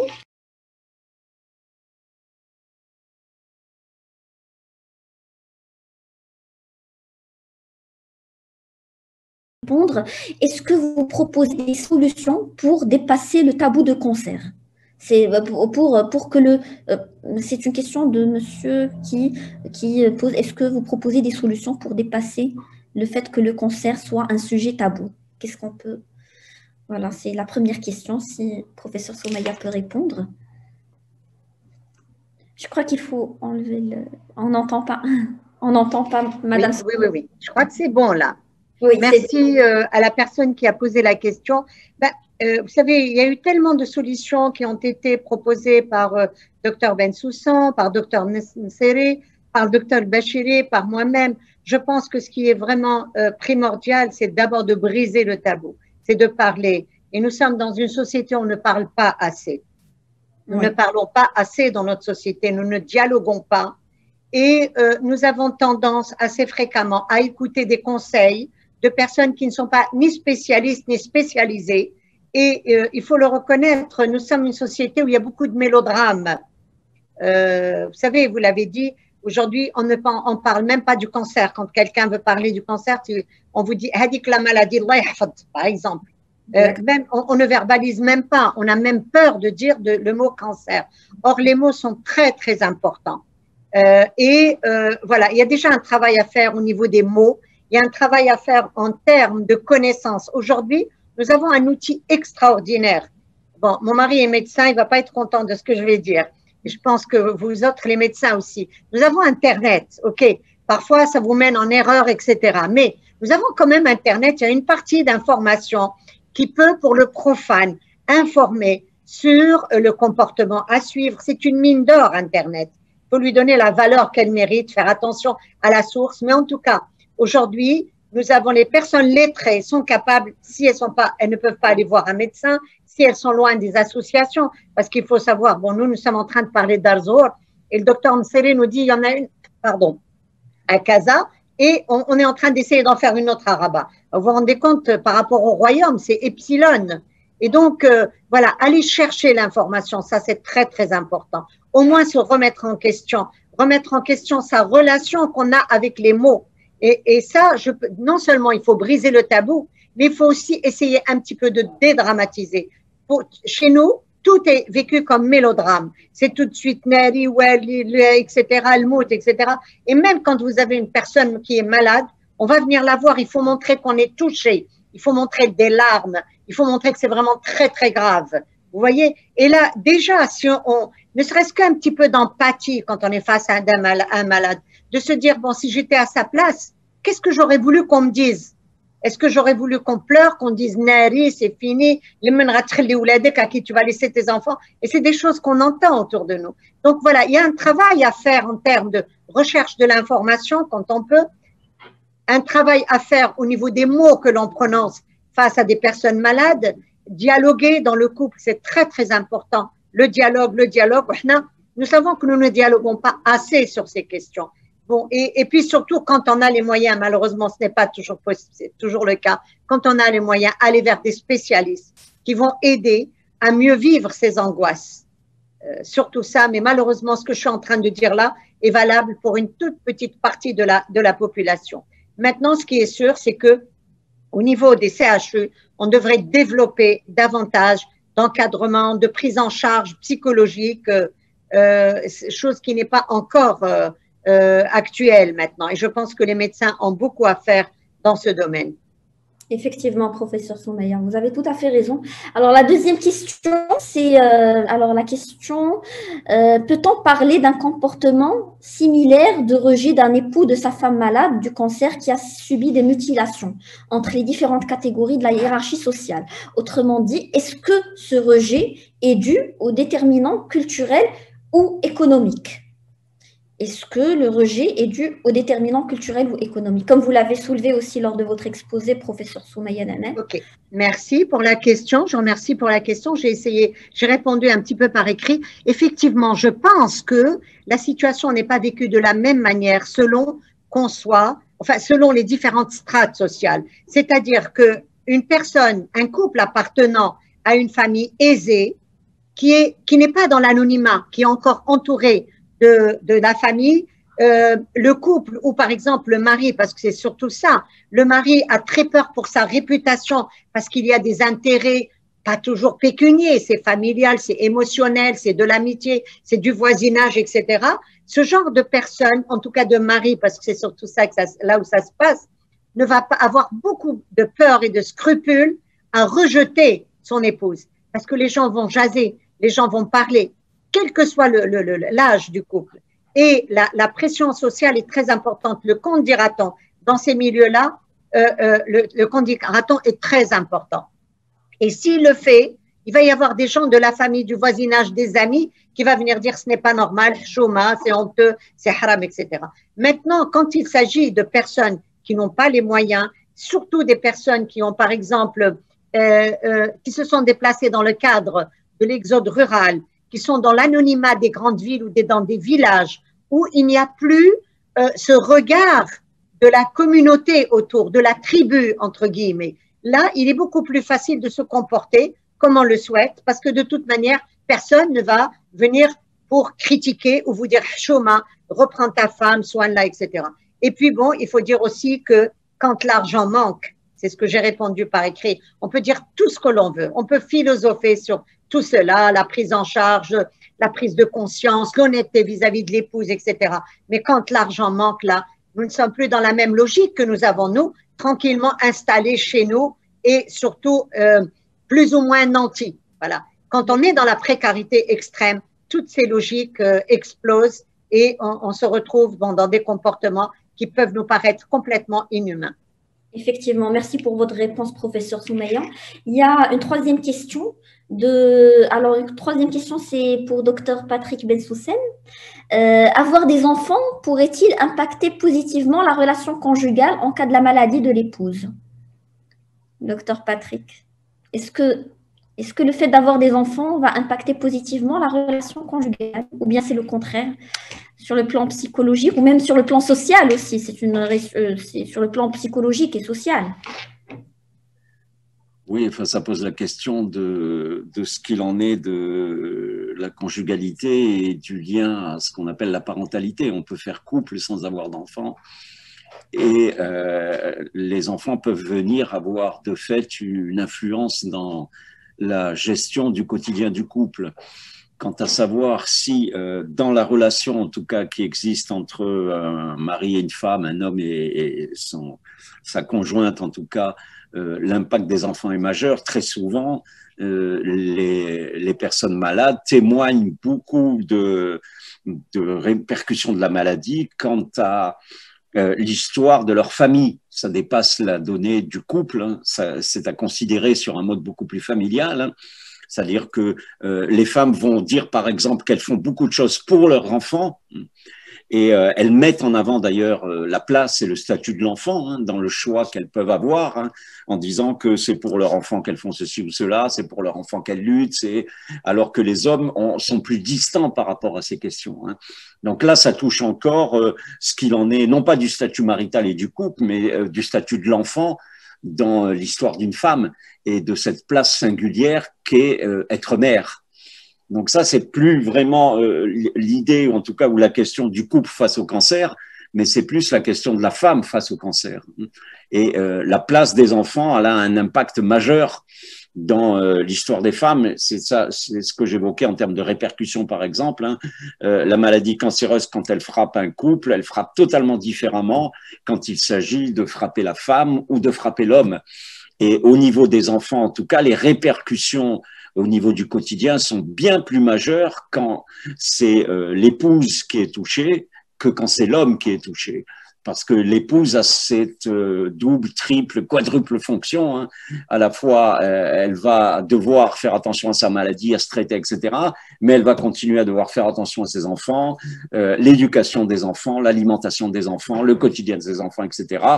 Et d'une certaine façon, le père, le mari, est aussi un des éléments presque de ce cursus d'enfant. Elle doit aussi s'occuper de lui, faire attention à lui, lui faire à manger, coucher avec lui, s'occuper du quotidien, etc., etc.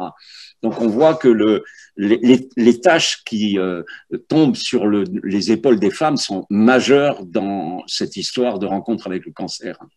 L'autre aspect qui est beaucoup plus financier, lui, et encore dans beaucoup de cultures et d'États aujourd'hui, la place de l'homme dans l'histoire du travail des femmes.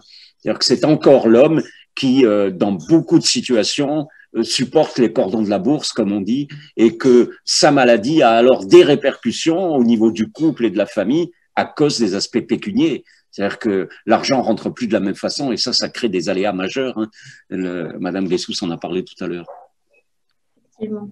Effectivement, vous avez tout à fait raison. L'autre question, c'est une question, est-ce qu'on peut préserver la fertilité avant le début d'un traitement du cancer au Maroc? Alors là, c'est une question, je peux répondre. Alors, normalement, la préservation de la fertilité, c'est quelque chose de médico-légal.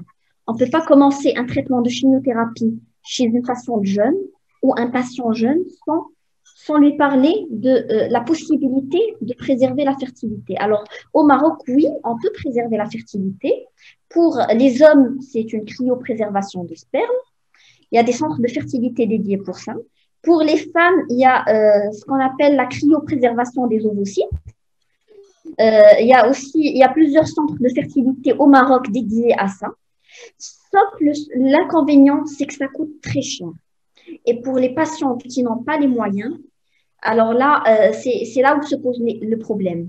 Mais ce qu'il faut savoir, c'est que pas tous les protocoles de chimiothérapie atteignent la fertilité. Il y a des protocoles qui portent atteinte à la fertilité plus que d'autres. Il y a les alkylants qui vraiment qui détruisent le pool des ovocytes plus que d'autres protocoles de chimiothérapie. Et donc, pour répondre à votre question, oui, on peut préserver la fertilité. Encore faut-il avoir les moyens. Pour les hommes, ça coûte pas trop cher, mais pour les femmes, ça coûte vraiment très cher. Voilà. S'il vous plaît, Docteur Al-Bachiri, est-ce que vous pouvez nous donner, moi j'apprends, c'est intéressant, je ne le savais pas, est-ce qu'on peut avoir une idée du prix? Parce que c'est intéressant quand vous dites pour les hommes, c'est moins cher, parce que là aussi il y a une injustice. Comment elle est justifiée? Quels sont les prix et comment on justifie cette différence? En fait, pourquoi? Parce que les techniques sont différentes. Pour les hommes, il suffit de congeler le sperme, on congèle. Okay. Mais pour les femmes, il y a d'autres techniques. Il y a une stimulation hormonale, les traitements, ils sont chers. Il y a une autre technique, c'est en fait une maturation des ovocytes in vitro. Il y a les médicaments qu'on prescrit sont très chers pour préserver la fertilité. C'est vrai, je ne suis pas fertologue, je ne connais pas vraiment les prix exacts, mais c'est très, très cher. C'est très cher. Hein. Ça dépasse 20 000, 30 000 dirhams. C'est plus cher que ça pour les femmes. Et puis, c'est des frais, c'est des frais mensuels. On doit payer mensuellement la préservation. Et c'est au niveau du privé ou du public, c'est conservé? C'est au niveau du privé. Au public, pas pour l'instant. Donc, c'est des laboratoires. C'est des laboratoires privés. Exactement, c'est des laboratoires privés. Très bien. Ok, merci. Oui. Merci, c'est intéressant. Alors, l'autre question, est-ce qu'on peut avoir un enfant après un cancer de l'utérus? Je crois qu'on veut parler aussi du cancer du col de l'utérus. Alors, avoir un enfant après un cancer du col.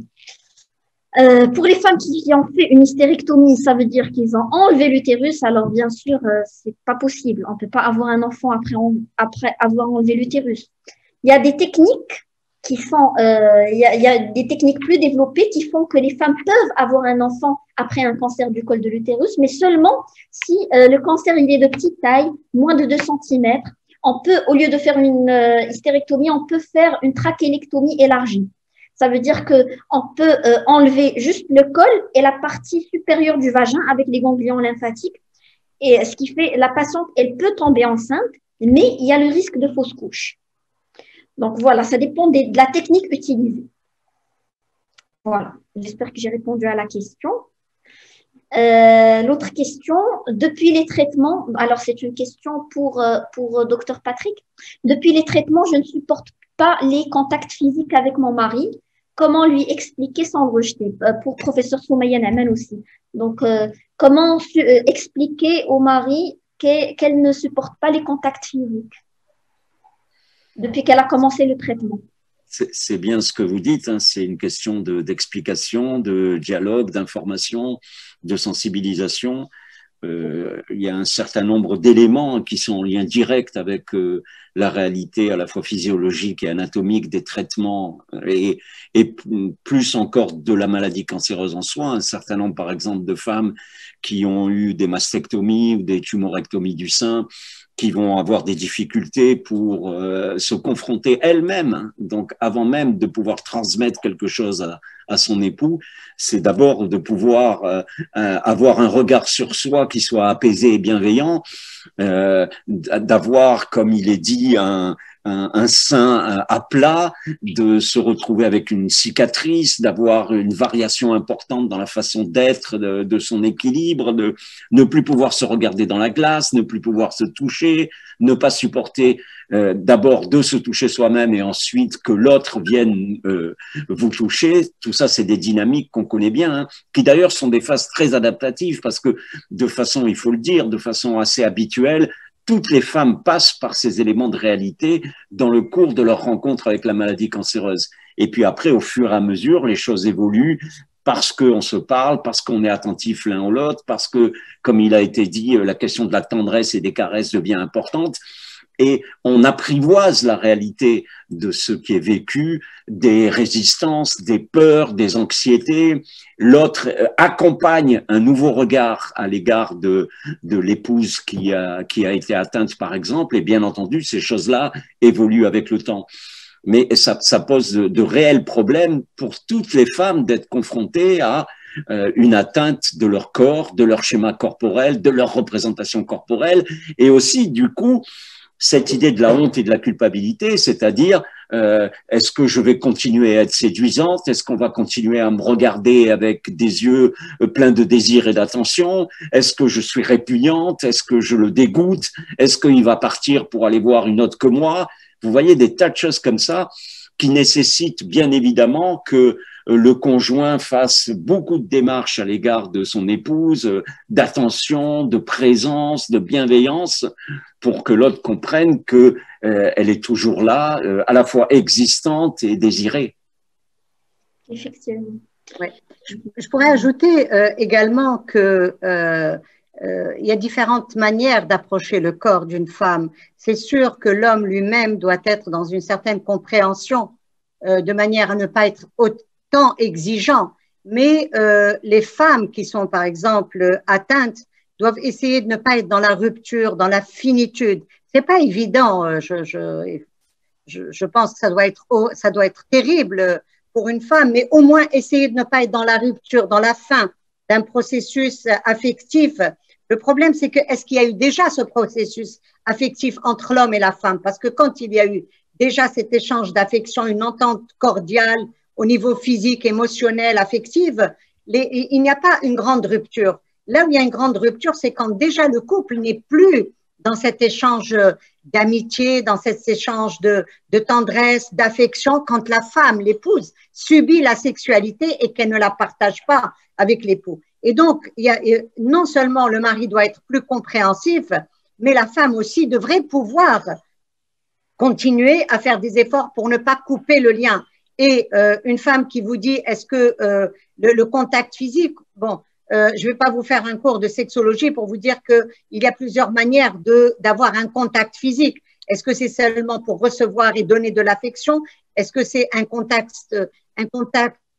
sexuel qui est recherché? Et là aussi, il y a plusieurs manières de faire les choses sans être vraiment dans l'obligation de supporter un acte sexuel, quoi, un coït, je veux dire. Ce que je veux dire par là, c'est que c'est le moment où on doit se poser la question comment on peut faire pour sauver ce couple. Et là, il y a un effort mutuel à faire, à condition, bien sûr, que le couple soit informé du fait qu'une rupture peut lui être fatale, ce qui n'est pas toujours le cas. Effectivement, oui. Alors, il y a une autre question de M. Mehdi. Alors, c'est une question qui s'adresse à moi. Lors de votre exposé, vous avez témoigné de la crainte de certains partenaires hommes qui vous ont interpellé en fin d'entretien avec diverses questions en lien avec leurs inquiétudes. Avez-vous des exemples où dans le couple, l'homme serait malade? Comment réagissent les épouses? Quelles sont leurs craintes? Alors, c'est vrai que dans les consultations d'ontologie, on a vu plusieurs hommes malades qui viennent en couple. Et sincèrement, la plupart du temps, la femme met les mains et les pieds pour l'aider psychologiquement, matériellement. Sincèrement, c'est ce que j'ai remarqué lors des consultations. Des fois, je me dis que c'est la femme qui est la patiente, tellement c'est elle qui m'envoie des messages sur WhatsApp. C'est elle qui communique avec le médecin pour parler de l'état de son mari qui est malade. La plupart du temps, l'homme malade, il ne parle pas et c'est la femme qui pose des questions pour l'homme qui est malade. Et le contraire, on ne le voit pas beaucoup, sincèrement. Et donc voilà, comme l'avait expliqué professeur Soumeya Naaman dans son exposé, alors elle a dit que la femme, elle se plie en quatre pour l'époux, pour son époux qui est malade. Et on le voit même dans nos consultations. Voilà, je ne sais pas si Madame Soumeya Naaman a quelque chose à dire là-dessus, parce qu'elle a vraiment évoqué.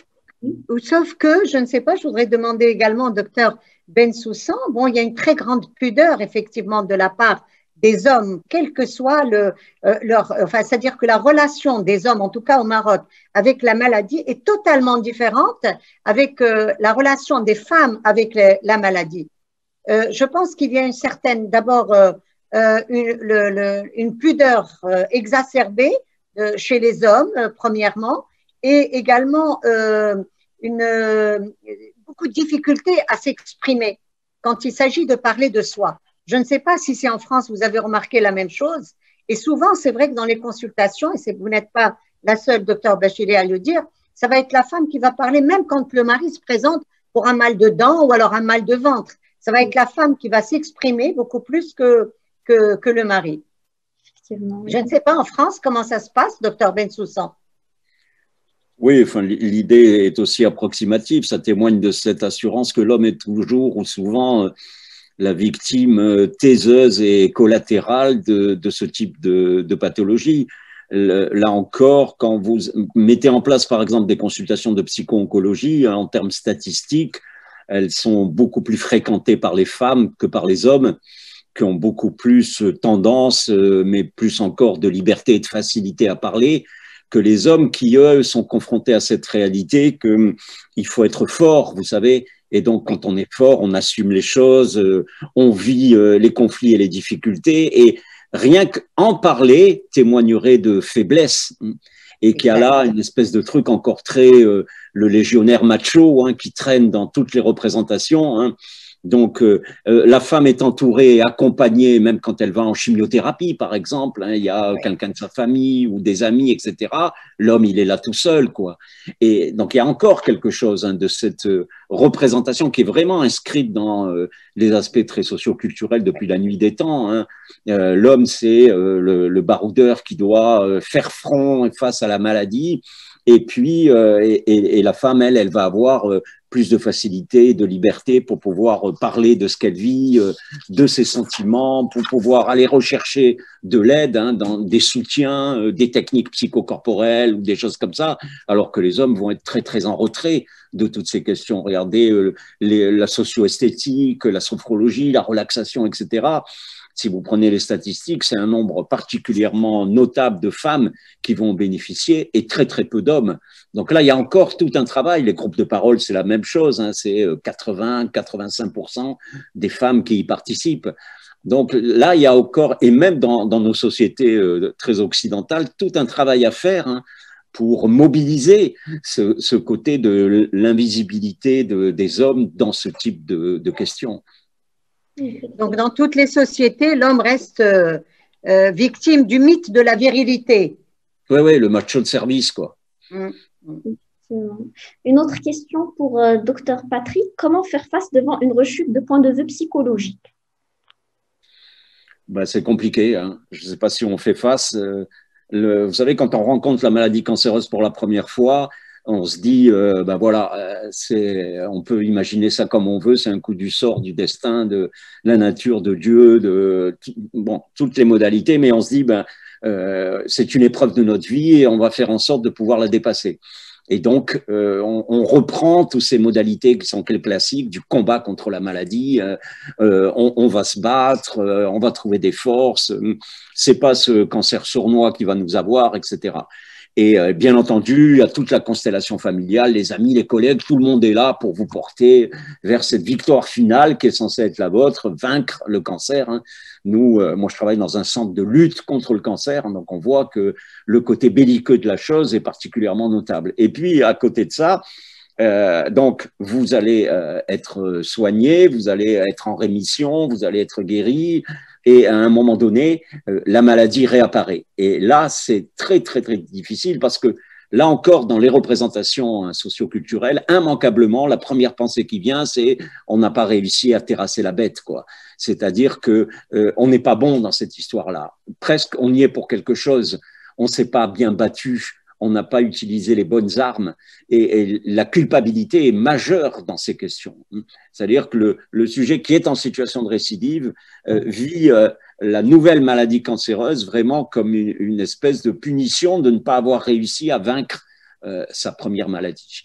Et ça, c'est très compliqué parce qu'il y a aussi cette connaissance que les sujets ont de leur maladie, c'est-à-dire qu'ils sont déjà passés, par exemple, par la chimiothérapie, par la chirurgie, les prises en charge médicales, etc.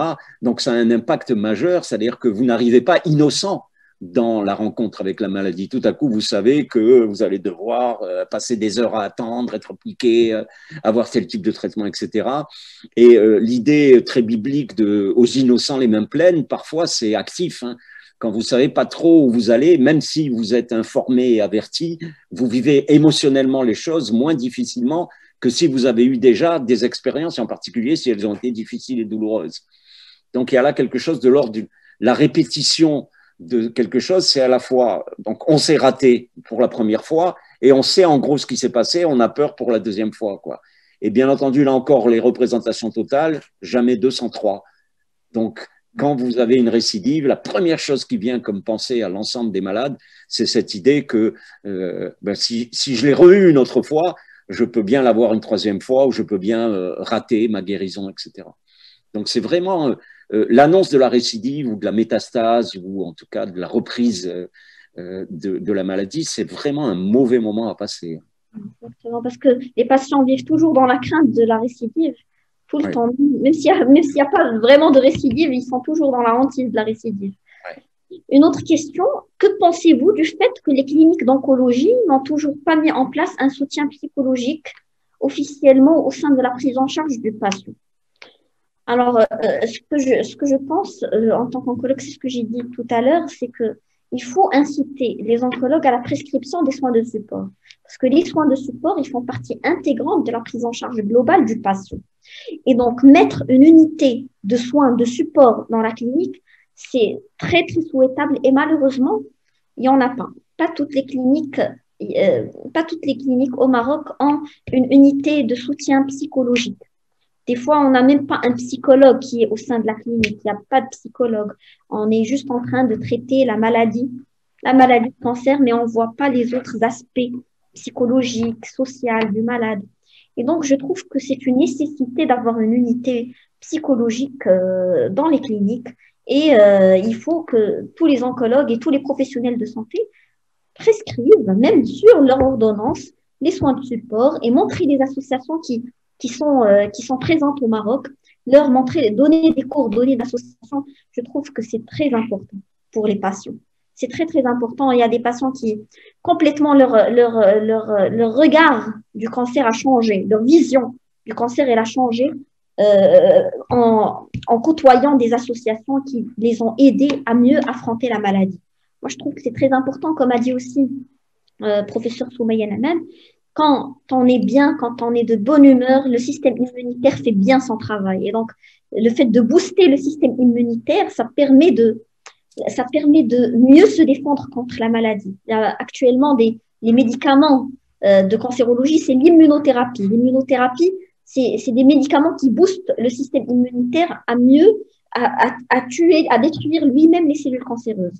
Et donc, juste en ayant l'entourage qui est bien, le soutien psychosocial adéquat, ça permet de booster notre système immunitaire et mieux se battre contre la maladie. Moi, je trouve que c'est essentiel. C'est vraiment important. Malheureusement, c'est pas le cas pour l'instant. Vous savez, une des grandes créatrices de la psycho-oncologie qui s'appelle Jimmy Holland aux États-Unis. En fait, elle était psychologue et son mari était un grand ponte de la cancérologie. Et donc, c'était au siècle dernier. Hein. Elle a travaillé donc, on va dire dans les années 60-90. Hein. Et quand on l'interrogeait par rapport à la question de la psycho-oncologie, elle disait qu'elle discutait souvent avec son mari. Et à cette époque-là, ce qui était important, c'était de soigner les malades, c'est-à-dire de leur permettre de vivre. C'était juste la question de la vie qui était importante, la survie des malades. Parce qu'à cette époque, le cancer tuait de façon assez radicale un nombre particulièrement important de gens. Et au fur et à mesure, le cancer a tué de moins en moins de gens, il y a eu des traitements de plus en plus efficaces et des réponses thérapeutiques de plus en plus adaptées. Et à ce moment-là, Jimmy Holland questionnait son mari en disant « Mais c'est bien gentil maintenant que vous luttiez pour la vie des patients, mais la vie, c'est pas la survie. » C'est-à-dire que c'était là la question de la qualité de vie. Quand les patients vivaient avec une maladie cancéreuse, il faut aussi s'assurer du fait que leur vie était une vie aussi riche que celle de tous les autres patients et même après leur maladie. Hein. C'est une question qui est vraiment très habituelle sur l'après-cancer. Hein. C'est-à-dire comment est-ce qu'on arrive à se sortir de cette maladie-là. C'est pas tant comment est-ce qu'on peut faire face au cancer, mais après la maladie cancéreuse, une fois qu'on en est entre guillemets sorti, comment est-ce qu'on revient dans la vie, hein, comment est-ce qu'on retrouve du désir, comment est-ce qu'on retrouve du lien, etc. Et c'est comme ça qu'elle s'est mise à penser, donc Jimmy Holland, au fait qu'il était important de mettre en place des structures, des instances, des temps, des réunions pour aider les malades et puis aider les familles à la réalité de ce qu'était la maladie. Donc c'est aussi un problème, la psycho-oncologie, qu'on voit qui s'est développée dans les pays en particulier riches, à partir du moment où les réponses thérapeutiques ont été de plus en plus importantes par rapport à la maladie cancéreuse. C'est-à-dire que quand on allait pouvoir vivre, on a commencé à s'occuper de la vie psychique des gens. Mais quand les gens mouraient, leur vie psychique était très secondaire. Vous savez, c'est comme ça qu'est née la pédopsychiatrie aussi. Hein. C'est seulement quand on a commencé à sauver les enfants qu'on a commencé à penser à leur psychologie et à être attentif à leur psychologie. Quand jusqu'au 19e siècle, il y en avait 1 sur 2 qui mouraient avant 3 ans, la question de l'âme des enfants et de la vie psychique des enfants, ça ne se posait pas, hein, parce que tout le monde savait qu'on allait les perdre. Donc, pour le cancer, ça s'est posé de la même façon. Hein. À partir du moment où on a commencé à poser que le défi du cancer, c'était aussi de permettre aux gens de vivre avec leur maladie. Aujourd'hui, en France, par exemple, tout le monde dit, voilà, on est à 60% de guérison de toutes les maladies cancéreuses confondues. Donc, c'est des impacts qui transforment radicalement les choses. Je ne sais pas ce qu'il en est au Maroc, mais bien entendu, ces questions, elles vont se développer au fur et à mesure. Plus il y aura de survivants de maladies cancéreuses, plus il y aura une pression à la fois des malades et de leur environnement pour la prise en compte de leur vie psychique. Effectivement. Une autre question, depuis que ma femme a un cancer, notre vie a changé. Je ne sais pas comment me comporter avec elle et le dialogue est devenu difficile. Qu'est-ce que je dois faire pour préserver notre famille? Alors, voilà. Alors, il faut aller à Dar Zor. Peut-être c'est d'abord une première étape. Je pense que c'est une première étape, sincèrement. Je pense que c'est déjà une première étape. Oui, oui. Une prise en charge déjà, du coup. Oui. Comment se comporter avec la personne malade? Comment comment il faut se comporter avec la personne malade, comment dialoguer avec la personne malade, qu'est-ce qu'il faut. Sincèrement, c'est une question qui est un petit peu difficile. Tout à l'heure, je parlais d'Internet comme étant une mine d'or pour certaines questions. Et là, pour ces questions-là, moi, je recommanderais d'aller faire un petit tour dans le web pour avoir une idée. Oui. On ne peut pas s'improviser spécialiste en tout. Exact. En tout cas, voilà, quand on a les moyens, on va voir des spécialistes. Malheureusement, tout le monde n'a pas ces moyens. En tout cas, dialoguer, s'asseoir, mettre les choses à plat, dialoguer. Parce qu'il y a aussi le fait que quand une maladie arrive, il y a également tous les changements qui accompagnent l'annonce de la maladie et le déroulement de la maladie. Et très souvent, les familles, les couples ne se rendent pas compte qu'il va falloir se réadapter à un nouveau mode de vie.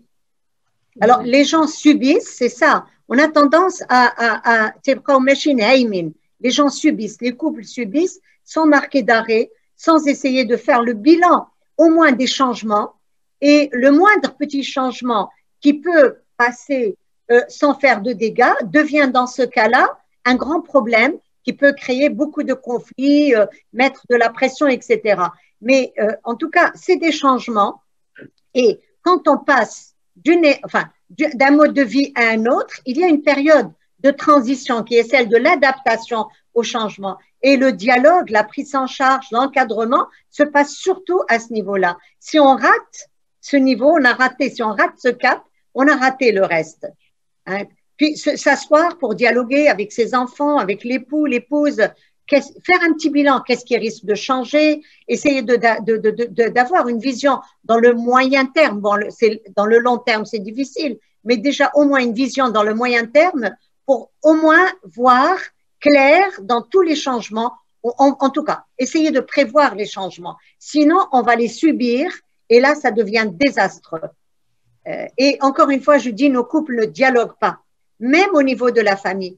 Dialoguer quels sont les comportements qu'on risque d'avoir avec la famille, quel est le nouveau partage des rôles, qui va faire quoi. Là aussi, il y a des confusions de rôles extraordinaires quand il y a une maladie. Dorénavant, qui va faire quoi, qui peut faire quoi, etc. Bref, ce que je veux dire par là, c'est qu'il y a beaucoup de couples et de familles qui ne font que subir. Hein? Il y en a d'autres qui sont là pour revoir tout le mode de vie, la méthodologie de vie, parce que c'est vraiment, il y a des méthodes de vie qui vont fonctionner, d'autres qui vont complètement être anéanties, d'autres qui sont à inventer. Voilà. Et tout ça, ça se passe par le dialogue. Et quand on a la chance d'être prise en charge, c'est encore mieux. Oui. Alors, l'autre question, je crois j'ai répondu à toutes les questions. Alors, il y a une question, je crois une dernière question. Non, il y a une autre question. Quel est le rôle et l'importance des soins de support dans les échanges intimes dans ces circonstances? Moi, je crois qu'on a déjà répondu à cette question. Alors, qu'est-ce que vous pensez? Alors, non. Est-ce que vous me permettez, docteur El-Bachiri? Oui. Vous avez la question échange intime. Oui. Moi, je voudrais encore revenir sur, je l'ai dit, je vais le répéter.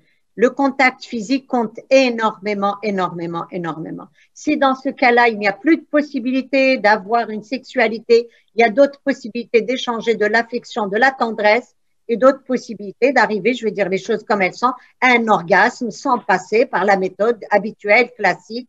Donc, il y a un effort à faire et de la part du partenaire en bonne santé et de la part du partenaire touché par la maladie. Très bien. Qu'est-ce que vous pensez de la reconstruction mammaire au point de vue psychologique? Donc, l'impact psychologique d'une reconstruction mammaire. Oui, parce qu'une femme qui se voit une femme avec une reconstruction mammaire, je crois l'impact psychologique est moindre qu'une femme qui se voit dans le miroir avec un sein qui n'est pas à sa place. Je crois qu'il y a un réel impact psychologique de la reconstruction mammaire. Je ne sais pas ce que pense Dr Patrick, parce que nous, les femmes sont demandeuses de reconstruction mammaire, surtout les femmes qui ont les moyens, elles insistent sur une reconstruction. D'ailleurs, la mastectomie, elles ont très très peur de la mastectomie. Le fait de parler de mastectomie, c'est toucher c'est une modification de l'image corporelle, porter atteinte à leur identité en tant que femme. Et donc, là, la reconstruction mammaire nous rend vraiment service. Que pense Dr Patrick? Vous savez, dans la réalité, en tout cas en termes statistiques, la reconstruction mammaire, c'est une construction sociale plus qu'autre chose. Hein. Parce qu'il y a, en France en tout cas, aux alentours de 20% des femmes qui demandent des reconstructions mammaires.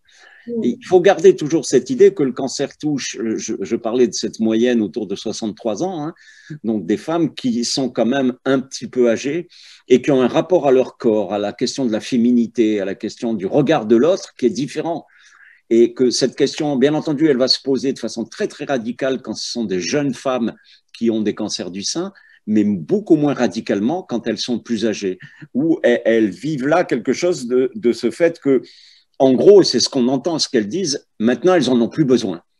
C'est-à-dire que leur sein a fait à la fois fonction maternante, hein, puisqu'elles ont pu allaiter, par exemple, fonction sexuelle, puisque ça a été un objet de désir, etc. Mais elles vivent dans une période de leur vie où cette réalité-là n'est plus aussi active. Alors, il y a toute une partie de la population hein, qu'on appelle les seniors actifs, etc., qui, eux, sont très préoccupés par cette réalité-là. Et ce n'est pas parce qu'on a 60 ou 70 ans que, du coup, on n'irait pas se refaire son sein après une chirurgie mammaire. Mais les questions sont vécues de façon vraiment très différente en fonction des uns et des autres. Il y a eu tout un topo au niveau psychologique qui évoquait le fait que la reconstruction mammaire était comme une reconstruction psychologique pour le sujet. Et que passer depuis l'intervention chirurgicale, la perte du sein, la question de la séparation, la question de la digestion, de ce que ça pouvait représenter, et puis après, la reconstruction venait d'une certaine façon clore la réalité de cet épisode douloureux de la vie de la femme. Et puis on s'est rendu compte que ce n'était pas aussi évident que ça, qu'il y avait des femmes qui pouvaient très bien vivre sans reconstruction, et on a en plus intégré cette idée que la reconstruction mammaire, c'est des événements chirurgicaux, c'est des interventions qui parfois sont longues, difficiles, répétées. Se pose la question du mamelon, de l'absence de mamelon, se pose la question de type d'intervention chirurgicale, prendre des grands lambeaux, des bouts de muscles, des injections de graisse, etc. Et très souvent, les femmes vivent le réel de leur chirurgie en disant, voilà, j'ai plus envie d'y retourner. Donc, du coup, cette question de la reconstruction devient seconde parce que le parcours qu'elles ont eu, chirurgical, médical, etc., elles en ont marre des hôpitaux, elles en ont marre de tout ça. Et donc, vous voyez que la question de la reconstruction ne vient pas aussi délibérément entacher le réel de la féminité. Il y a des femmes qui peuvent très bien être dans leur féminité la plus totale, hein, dans la question du regard de l'autre et du désir, sans avoir un sein ou avec une prothèse mammaire ou avec un expandeur ou des choses de ce type-là. Et il y en a d'autres qui ne pourront se réconcilier avec elles-mêmes et avec les autres que si elles passent par la rencontre avec la reconstruction mammaire. Donc là, il y a un aléa qui dépend beaucoup des femmes et aussi des représentations. Parce que c'est comme l'histoire des femmes qui sont en chimiothérapie et qui perdent leurs cheveux, par exemple, et qui ont incroyablement de difficultés à pouvoir rester sans bandana, perruque, chapeau, etc. Parce que l'idée même de se retrouver sous le regard des autres sans cheveux, c'est quelque chose qui n'est pas supportable, à la fois pour elles et dans leur idée pour les autres. Nous, on voit dans les salles d'attente de chimiothérapie, par exemple, quand il y a une femme qui vient sans couvre-chef ou sans perruque, c'est presque vécu comme une agression par les autres femmes qui sont présentes là et qui vivent la même expérience en termes émotionnels, quoi. Donc tout ça, c'est très compliqué à gérer et je crois qu'il y a une forte composante de l'histoire personnelle et culturelle de chacun. Oui. Alors, l'autre question, quelles sont les conséquences des médicaments anticancéreux chez les sujets en âge de procréation? Alors, pour répondre à cette question, je crois que je vais répondre à cette question. Alors, pas tous les protocoles de chimiothérapie altèrent la fertilité, comme j'ai dit tout à l'heure. Il y a des chimiothérapies qui altèrent la fertilité plus que d'autres.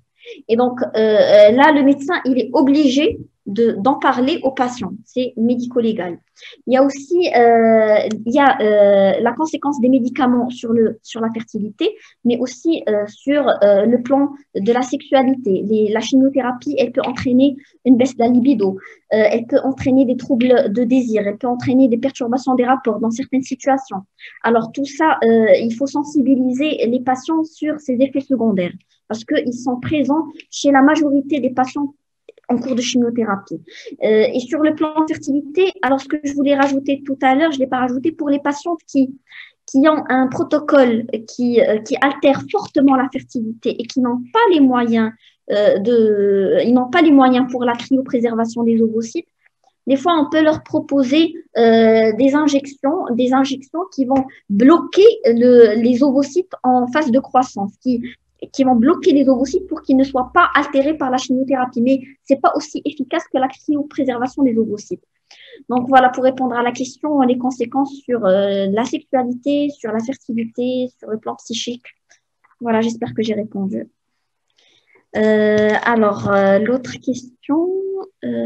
Alors, il y a un commentaire d'une patiente. En réalité, et partant de ma propre expérience avec le cancer, toutes les envies et tous les désirs descendent au deuxième lieu, laissant place au désir de vivre d'abord et vaincre la maladie. C'est vrai, je crois qu'on est d'accord aussi. Je ne sais pas ce que pense professeur Soumeya et docteur Patrick. Oui, là, on est dans un cercle vicieux parce que vaincre la maladie, c'est aussi pouvoir retrouver du plaisir.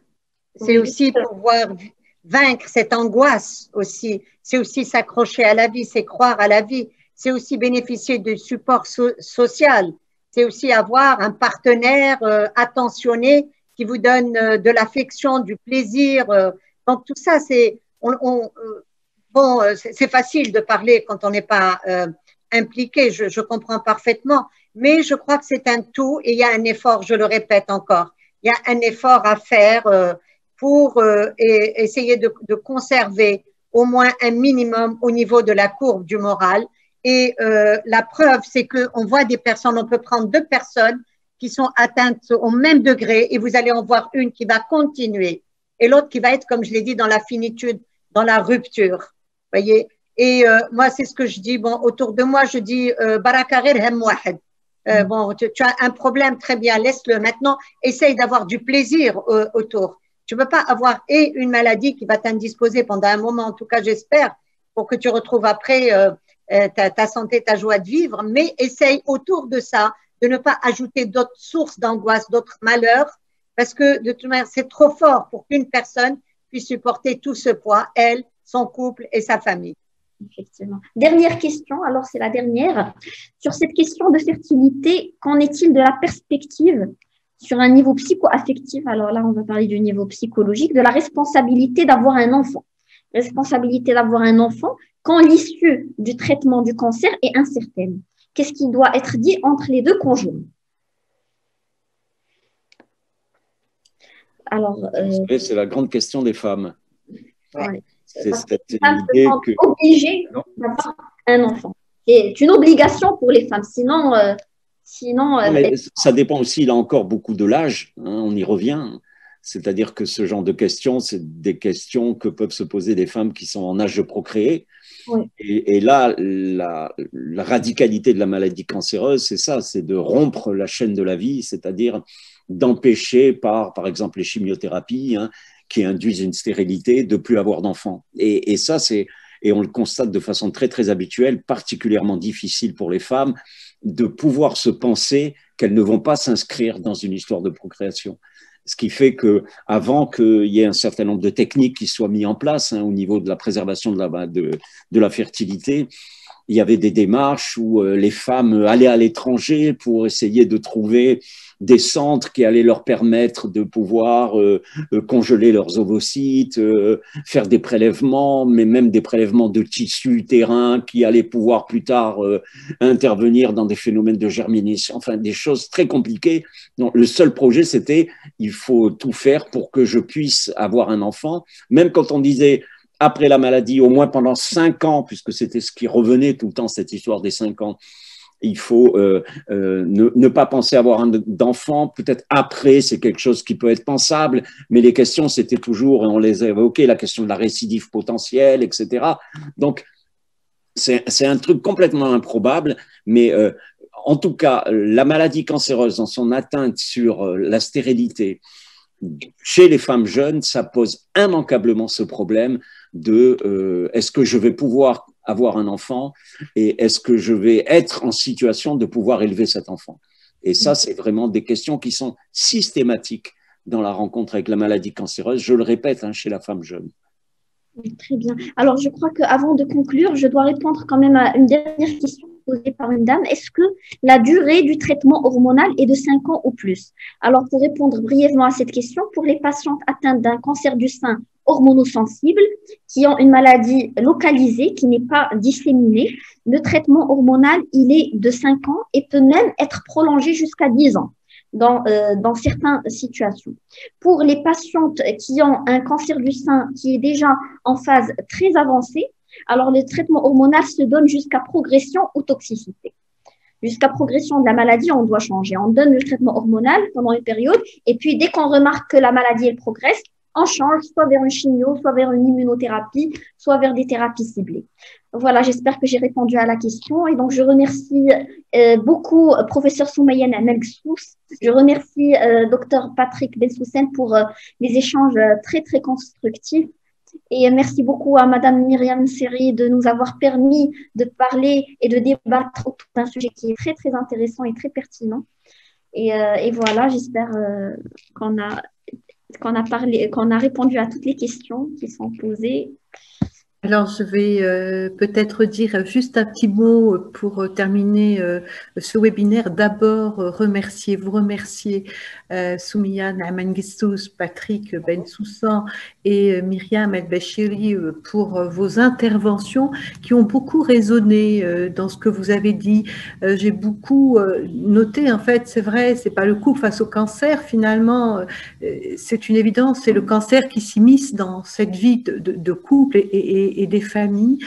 Les mots que vous avez utilisés, l'importance du dialogue, de ce contact, la chaleur humaine, en fait, tout ça, pour nous, on le voit à Dassault. Alors, c'est très, très important, l'accompagnement des patients pour traverser cette épreuve-là. Alors, je voudrais dire aussi, dans ce que vous disiez, qu'en effet, à Dassault, ce que nous voyons, c'est essentiellement des femmes. Allez, je vais dire 99% de femmes, 1% d'hommes, et puis quand ils viennent, ben, il n'y a pas d'autres hommes. Et en effet, ça rejoint ce que professeur Naaman Gessous et docteur Bensoussan vous disiez. Alors, ce webinaire a été enregistré. Vous pourrez retrouver la vidéo de ce webinaire sur YouTube et sur le site de l'association Dassault. Merci infiniment à vous trois pour avoir permis de lever un peu le tabou, parce que voilà, c'est un sujet vraiment tabou. C'est vraiment un énorme pas, à mon sens, qui vient d'être fait. Et à Dassault, on vous en remercie infiniment. Bonne soirée à tous. Bonne soirée. Bonne soirée à vous. Merci à vous. Merci.